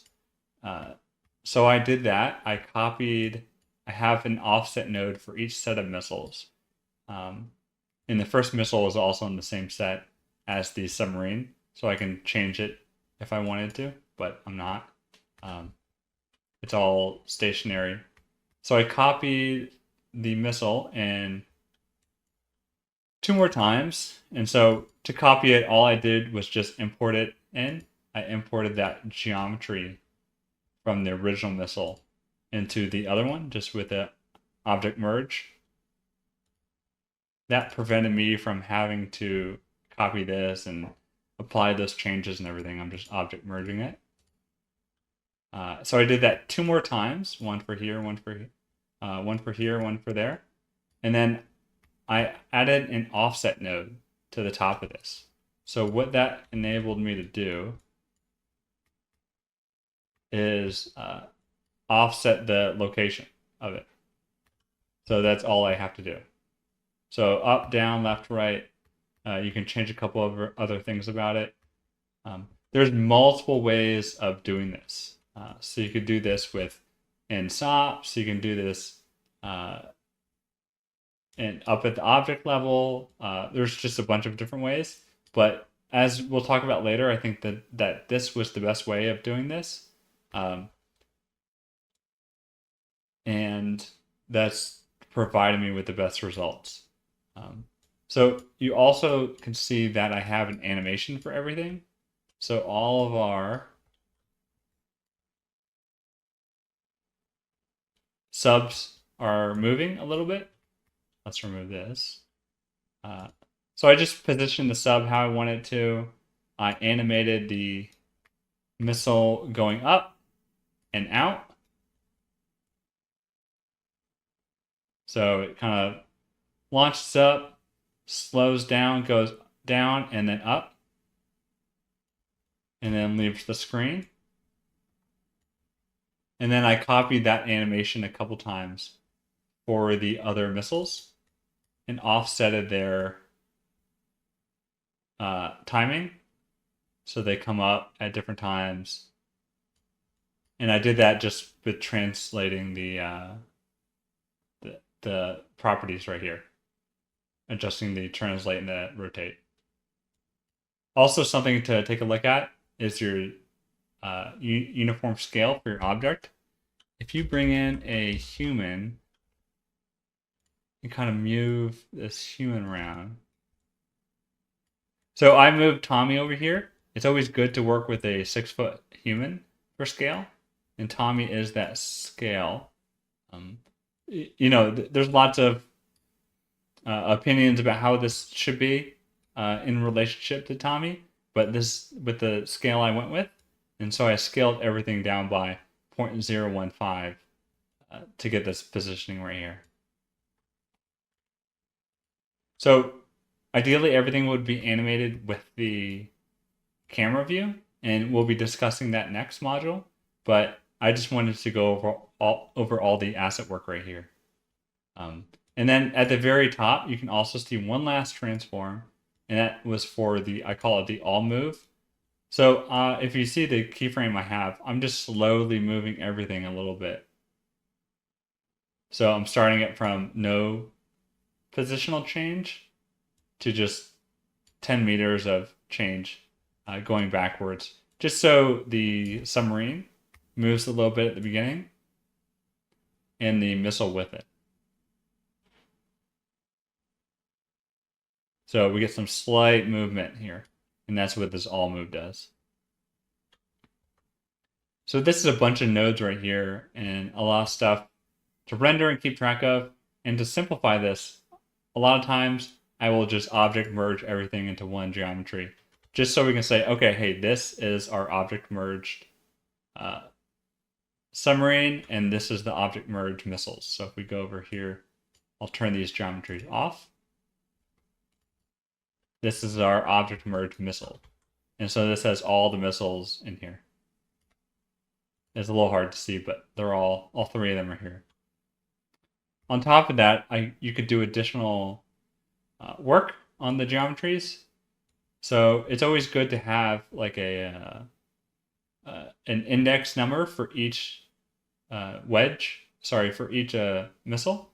So if you look at the attributes, I have an index that goes 0, 1, 2 for the 3 missiles that I have, and I do that based upon the object name. So on the object merge node, if you select the create per primitive attribute, create per primitive path and call it object name or whatever you want to name it, this will create an attribute that is where this geometry is coming from. So it's coming in from 3 locations. So you have FBX 3, FBX 2, and FBX 1. So that's all 3 of them. And then if you use the enumerate node and set it to the attribute, the piece attribute value to object name, it will increment up a index value or whatever attribute value you select based upon that attribute name. So we have 0, 1, and 2 for our index. And so we won't necessarily need that right now, but we can use that later. Also, rest is also a great attribute to have. So I just time shifted it and created a rest attribute. I copied the index attribute. And you could just create the index attribute this way, but if you do a time shift node on it and then copy it later, it's a little. It makes sure it's consistent and it will only have to enumerate the object name values once, and so that's why I like doing it here. I'll just copy it again, and I'm copying that index attribute. I do the same with group, so I will create a labs group by primitive, labs group by attribute node. And that will create a based upon the name, which is this right here, it will create a group. So that's always useful to have. So I have a couple of values for the name. I have a bottom winglet A, missile body, nozzle cover body. I have a couple of different ones, and those are just different name values. And I want to create a group for each name value, and that's what this node's used for, and that's great. And then I do a group copy, similar to how I did the attribute copy here.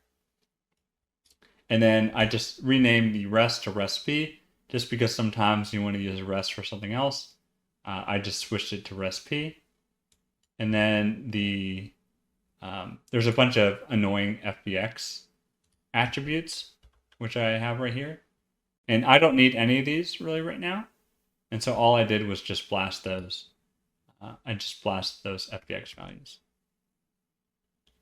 Well, cool. There we go. We have our missiles and our submarine, and we are ready to move on. So next is texturing, and I will cover that in the next module. Hey everyone, welcome back. So I wanted to split up the asset setup module with the shading one. It just got a little bit long. So last time we imported all of our assets, and we did some light animation. And again, we'll change the animation, and I'll go into a little bit more about why we animate that way later on once we do the camera. But we're just kind of focusing on the assets right now. And now we just want to set up the shaders for it. So we have everything in here. And if we go into our stage context, we have our Solaris setup. So all I did was I imported the assets in. So I imported the missile and I imported the submarine.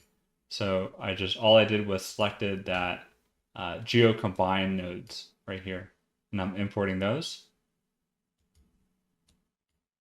So we have our missiles here, and then I dropped down a material library node, and I started assigning all the shaders. So we dive inside, we can take a look at what the shaders are. And so there's a couple of different ways for doing the shaders. One is the older way, which is the principal shader way. And that's great.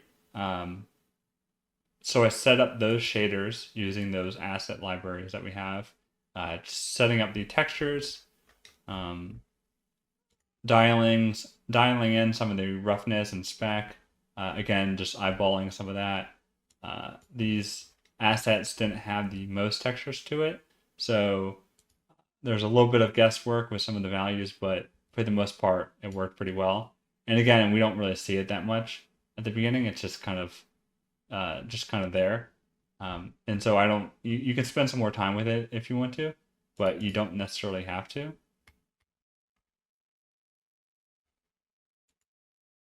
Something I did for some of these materials was add some nice kind of roughness to it.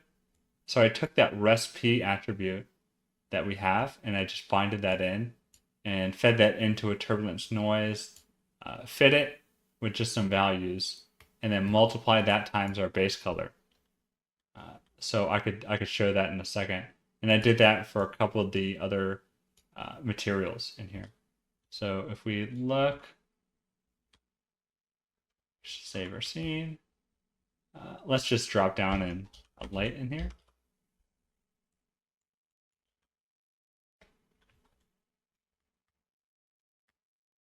If we have this, and then let's just start rendering.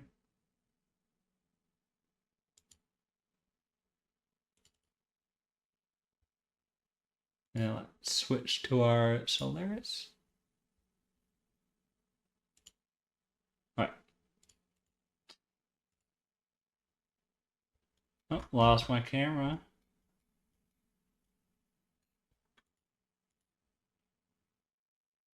So let's just take a look at it, what it looks like with and without that noise added. And this is, ideally you would dive into substance and kind of pan around, but let's just look at that body material. Let's just make sure that this is it.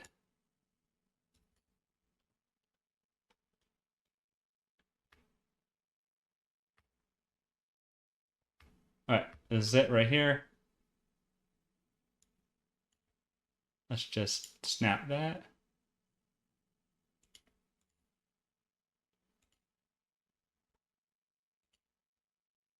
Okay, that's odd.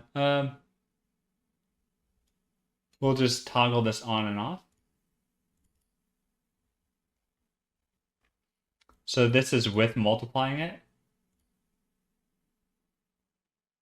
And without, yep, it's a lot cleaner. And then if we turn it on, we get some of that dirty look to it right here. And again, that was pretty simple. Just using that rest-p attribute, timesing it by a noise, and we can adjust that noise if we want to. It's up to you. And again, you can dive into Photoshop, Substance, Mari, whatever you want to use to edit this. But I just did this procedurally and then multiplied that out.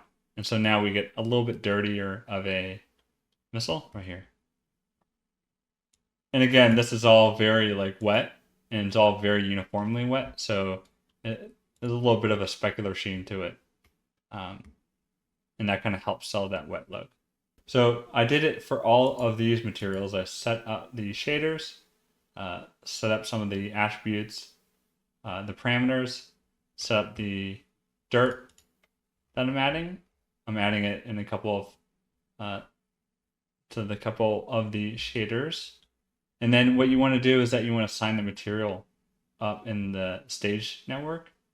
So selecting the material VOP, so the material VOP is inside. So selecting the wing, and then I had these groups, I had these created, and all you have to do is apply it to each of the geometries.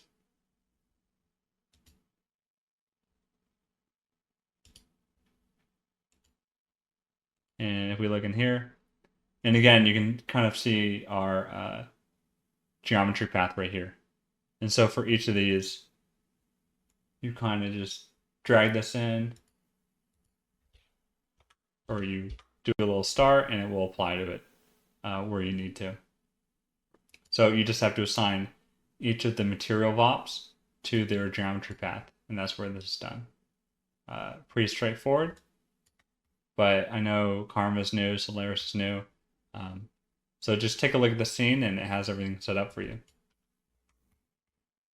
So I also did this for the Type 214, which is the submarine. So the submarine I did slightly differently. If we dive inside, you don't see the same principal shader, and that's okay. what I used is a Material X, Material X, USD Material X Builder node. So I just dropped that down, and that's what each of these are. So this is with it with nothing added. This is the default one. I'll just go ahead and delete that. And so for each of the sets of textures in that asset, I went through and I set that shader up. So Material X is new. You could use this or the principal shader. The Material X node works with Karma XVU. So let's just take a look at that real quick at the finished result.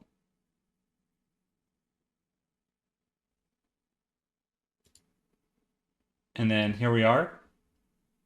The texture looks very basic and it might not look like it's working at first once you have it set up.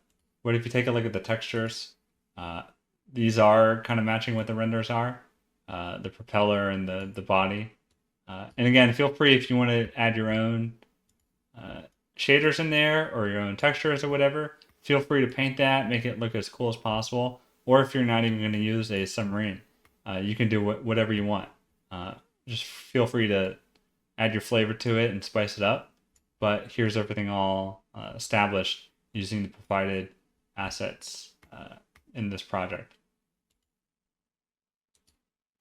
So the cool thing about if you use the Material X shader network is that it will work with XPU as well. So it will use your GPU, which is awesome. If you have a faster GPU, mine's a bit outdated, and I felt like CPU with my limited VRAM is just better overall to use CPU for me. But if you have a more modern GPU, feel free to use XPU. But again, beware about VRAM limits if the whole scene can fit within your VRAM, because a lot of times it might not, and that's why I use CPU. Awesome. So I'll dive inside some of these shaders a little bit more right now. The Material X workflow is slightly different. It's all based upon the standard surface node. Let me just increase this. So this is your main node, and you want to plug everything else into this. First, we have our base texture, which is our standard diffuse, and we want to go ahead and apply that image. And again, that's in the texture set that was provided in this workshop. We'll provide all the files in here. Make sure it's set to color, and make sure you're using $job. You want to use that. And then just do that for all of the materials. For the metallic, you can also change that a little bit if you want to. You can use the Material X range node. That's similar to the fit node in Mantra. And then it will remap this high and low to this output range. So I just clamped back down a little bit on this and fit it to a smaller range, so we got smaller values. I felt like that provided the best results, but feel free to change it however you want to.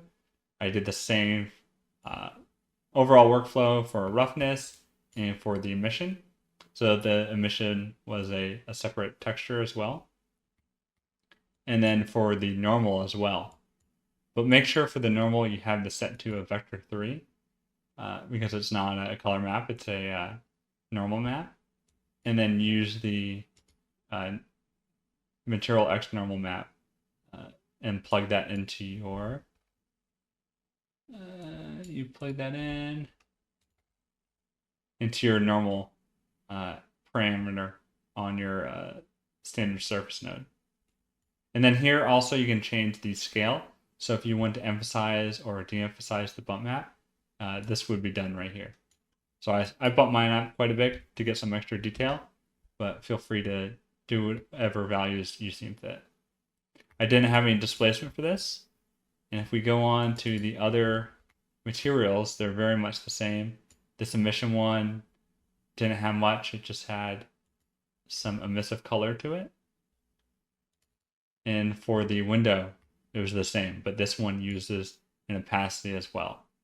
So this one had a PNG file. So once you have all of your materials assembled, you would do the same process of reassigning them to each of the different groups. So if we look at our scene graph tree, we can see all of our groups that we created. So all you have to do is set the material VOP. So select whole, window, emission, and then the group right here. So just set the latent group. So just drag and drop, and it will use that. So I just dragged and dropped a improper one. That's why it's giving me this result. So I just feel free to use the correct one. Oh, it updated the viewport as well. And so that's why it looks like this. So yeah, just go and set up those materials. If you're using other geometries for this, do the same for those as well and set up the materials and the shaders. Get it looking all nice. These are going to be what we're going to be rendering throughout the project or throughout this part of the project. But yeah, go ahead and do that and get everything all set up. Hey everyone, welcome back. So now that we have our assets in our scene, we have our missile, our sub, some light animation, textures, and shaders, it's time to dive into the camera. So the camera is really important. It drives with our whole shot. It kind of sets the tone for everything. And so what I did for that is that I really took off, and it was inspired by the Mission Impossible shot. So I have the Mission Impossible shot actually in my scene right now, and I'll just kind of go through. The first part, it's a little dark, but missile emerges from the submarine. It shoots up. It breaks the water. It waits a little moment, kind of sputters out, and then really kicks out and shoots up. So I love this shot so much. It's one of my favorite shots in all cinema. I just love it so much. It really inspired me to do this course and to do this tutorial. And so I really wanted to say, okay, how close can I really match this? And I wanted to do it not in 2 shots, but in 1 shot. And that's resulting in the work that the final product that you saw. So I also found some nice references. So if we look inside, there's some nice references for the tone that we want to go with. So just kind of, I know these are not, a lot of these aren't practical shots. They're just used for style guides. But just kind of this, cold, underwater, lonely feeling, kind of some particulate swirling around, top lit. This is, I think, from Red October. I'm not sure, but I just kind of like this feel, and I wanted to use that for the shot. Particularly, this framing right here was inspiring. This way, we can kind of get both the submarine and the missile hatch all in 1 shot. So as we open up the hatch, the missile goes up and kind of track everything all together. So the first thing I did was I created a just simple camera, and I set the background image to be the sequence that I have. And this sequence is an image sequence of that we're seeing right here in the background of the missile flying up, and I just took it and was using that for reference, for framing and everything. And so I have that, and then I did a quick offset of the camera frames or from the shot, and I just did a little pad 0. So this is a padding of 1 digit. So the numbers go from 1 to something really, really far, and then I just offset it a little bit. And since we're starting at frame 1001, typically in production, you always start from this frame, 1001. And so that's what I set as my first frame of my scene.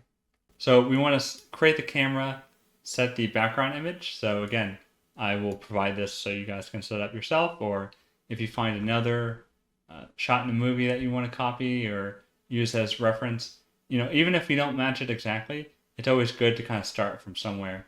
And I think this is helpful to have this in your scene. So as you're kind of scrubbing and matching something, even if you have multiple cameras and multiple reference shots, you can all use the same, you can ground it in something for framing and everything. And that's really beneficial. So the resolution 1920 by 823, you kind of get the cinematic aspect ratio in here. Focal length, I played around a little bit with this, but use whatever you feel like is best. First thing I did is that I went to this, made this framing right here. Okay, this is the first shot with my, my animation.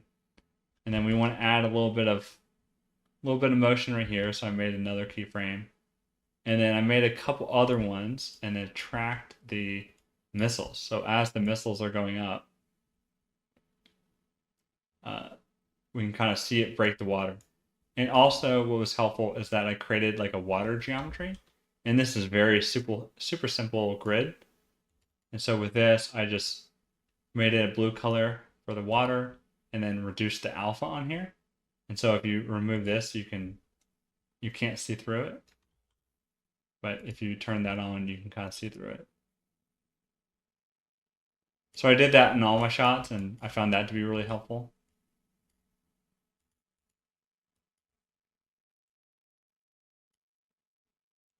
So I made a couple keyframes. So the missile goes up, it's rising, It breaks right around the same time that second shot comes on in this sequence. So we're going to break that water around the same time the missile breaks. So let's turn these back on. And again, I'm keeping that same framing for this second shot. And then once it, ignites and starts to erupt, it kind of stays there and then travels up, and travels upwards as we're following that. And again, I'm animating both the camera. So the camera has a couple of keyframes on it, and I'm animating the missiles in the submarine as well. And then offsetting the submarine for the other submarines. Or sorry, offsetting the animation for the missiles for the other missile objects in the background. So it's kind of a touch and go, a little bit of this, a little bit of that. You're animating the camera, changing that, animating the objects, just doing a little bit of both. And once that's done, I get, this kind of result that we see here. So this takes some time. Again, like find the moments that you want. Like I knew I wanted this moment right here. I know I wanted this framing right here before it ignites. I wanted, this shot right here where it's tracking, and then the end. And then you go in and do all the in-between stuff. And again, these offset nodes are really helpful because you can kind of move around your missiles if you want to move them in your shot. And we'll see how this can procedurally move the effects later on in here. So yeah, just take some time and do that overall camera work. And then next module, we'll talk about how we can add some cool handheld effects to it. Hey everyone, welcome back. So now that we have our first pass at our camera animation, we added some basic keyframes, added some animation, it looks pretty simple and straightforward. If you run it, it looks smooth and doesn't quite have that handheld cinematic camera feel that we want to have to it. If you notice in the video, I'll just play a quick presentation of what we're going to be doing this with the animation. It kind of goes up, kind of a little bit of a hit once the engines erupt, and then as it's going up, it's shaking as well. So we have two kind of moments right here, which is it doesn't seem like it wants to scrub. We have the engine hit right here, and then as it's going up, it's shaking a little bit. So in that video we have here, I added a parameter read, and we're just seeing those values right here. So we'll see a quick ignition hit right there, and then slight increase, slow increase in the air transition effects. So this is going to be additional noise that we're going to be adding on top of our existing keyframes, just to give it that extra feel. So how we do that is through chops, and some of you may have not used chops before. I hardly use it. I don't use it that much, but hopefully we can kind of quickly look over it and add some of its features to our shot. So let's say we have our keyframes right here, and these are, again, very basic. I'll show you quickly how to add some noise through chops. So if we right-click motion effects, and then we select noise. So that's going to set us up with a chop network right here and some noise. So as we're kind of scrubbing through, we can see that noise going through. We're going through that noise right here. And there's a couple ways to view this. Again, it pops up right here, but you can also add a motion effects view right here, and that's the same as this, just without the parameters. So as we're scrubbing through, if we turn on the frame indicator, we could see our effects. So that's a quick little introduction to it. I already have one set up for you. This is not, I just did it for adding effects to it, the motion effects, and I already have, we don't quite need that. So let's go back to the camera, and then I added a translate effects chop network here, and feel free to take a look at it. So what that set up for us is, one, our channels. It's importing our channels. So as we're scrubbing around, it has those base channels. And I have two of them. I have one for the translation and one for the rotation. So we're both going to be translating and rotating, adding noise through our translation in our rotation. So here is our base values right here. And this is all, it should all be set up, and as we're kind of scrubbing through, we can see that those values are changing. But we want to add some noise to it, and this is what gets added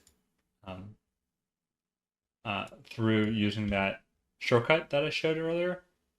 It adds the noise, and then it adds the math on top for the noise. So we want to combine the chops and add that noise that the setup provided. And again, this is already set up, and we would just need to tweak these values.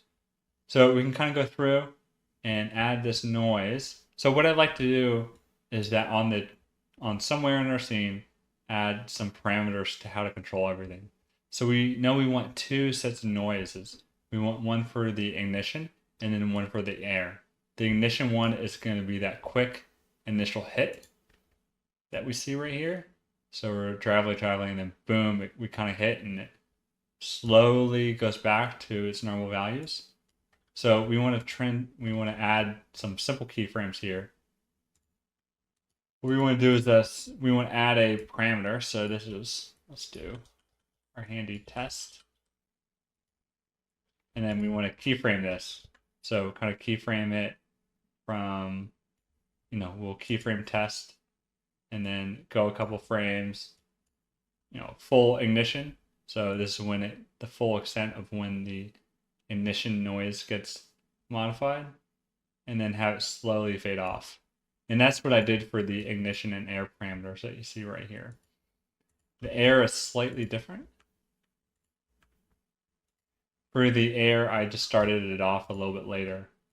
So as it's lifting up, I slowly increase it. So it's adding more shake, high frequency shake as we're going through. So it starts off small, and then as we're going, it's shaking more and more. And then that's the air. So once we have those base values, we can go to a frame where, let's do the ignition first. Where we can see like the maximum amount.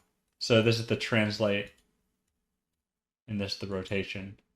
And we want to change these values independently. So let's do the translate first, and let's go through the noise chop. So we can see seeds here. You can kind of change whatever seed values you have. First, we need to select this noise. Let's turn off this. So this is the noise that's going to be applied to our scene. And you can see it's animating because it's animating with those parameters that we added right here. So it's 0, and then it'll turn on. This is the highest amount, and then it'll go down. So we just want to add some slight translation to it, and that's why those values aren't that strong. So for the amplitude, we get that ignition value and times it by 0.5. If we want a lot more amplitude, we can bump that up to 100, right? And now when we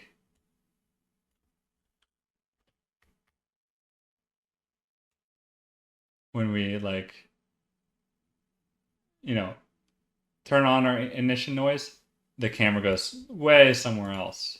So let's bring that down. So even 10 is a little bit too much.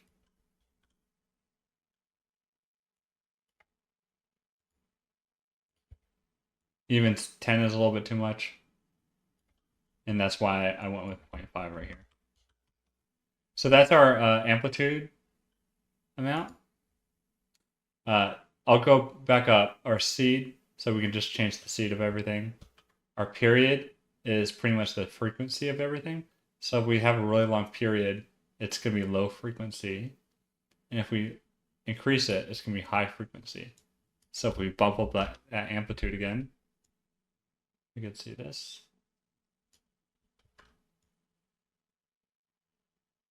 And then harmonics, just the slope of the curves. So I went with a value of 0.3 and then harmonics of 10. And then roughness, we don't want it too rough, just add a little bit of roughness and eyeball it. And I highly recommend just kind of playing through it, iterating to what values you want. So once it gets hit, the position changes a little bit, and then it slopes off. So I did the same for the rotation with the ignition. Just kind of set our value so that once it hits, we get a little bit of movement in there. And you can turn on and off the effects of the noise by turning on and off this math node. So yeah, with the same method, here's our noise, and we have a quick hit, and then it goes down. So quick kind of noise added to our rotation, and then it goes down. And then for the air, I kind of just ramp that on. And this is very high frequency. If we increase the amplitude, we can see how high frequency it is compared to our ignition. Yeah, we can't quite see those well, and they don't overlap. With the air one is a lot rougher, a lot noisier. And that's done by changing the period. So if we increase the period, it's going to be a lot smoother, which is not what we want. So in the top left here, we can see those ignition and air values for our amplitude, or sorry, not for the amplitude, but just for our parameter for multiplying the amplitude.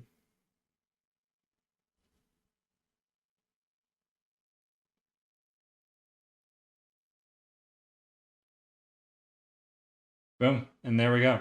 So that's a quick way to how to add some more camera shake and some handheld effects to your scenes. I highly recommend doing this. It adds a level of realism that CG cameras sometimes don't have. They can feel kind of robotic and lacks kind of that extra movement. So you could, if you have another scene, feel free to do that.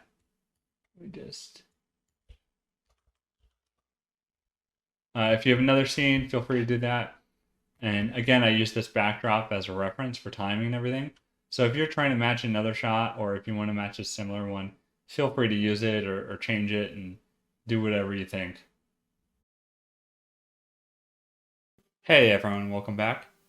So this wraps up the content for week 1. The assignment for this week should be to set up your shot. So we're going to be going over this shot for the next week or so. And you could match this, you could do something similar, you could do something different. You could do whatever you want, but I think everyone should take the time and think of a shot or mimic this one and create something that has a lot of these elements that we see in the finished shot right here. This was our latest animation that we had. We know we're going to have all these elements. We're going to have the bubbles. We're going to have the splash, breach. We're going to have some blast elements, some pyro coming out. And later we're going to have explosions in some of our other shots, which we can integrate into this shot. So something that combines all these elements, just think of something that could be, a missile coming from the sky and landing on a robot or some other geometry that you have. Feel free to use your imagination and create something that you would like to make. Or at the very least, you could, we provide the scene files and you can go through this tutorial and match it a little bit more closely. So something that has animation, the camera techniques that we learned, the shading and texturing with either the principal shader or the XPU shader. Any way you want to and feel comfortable, that's best. It would also be good to go through the Labs cache node or create your own cache node if you want to, using some of the elements of the Labs file cache node and implement those. We went through and saw how we could use Python and create some scripts to make scripts and scripts to point towards specific locations. And that's going to be helpful later down the road when we start really caching some stuff out.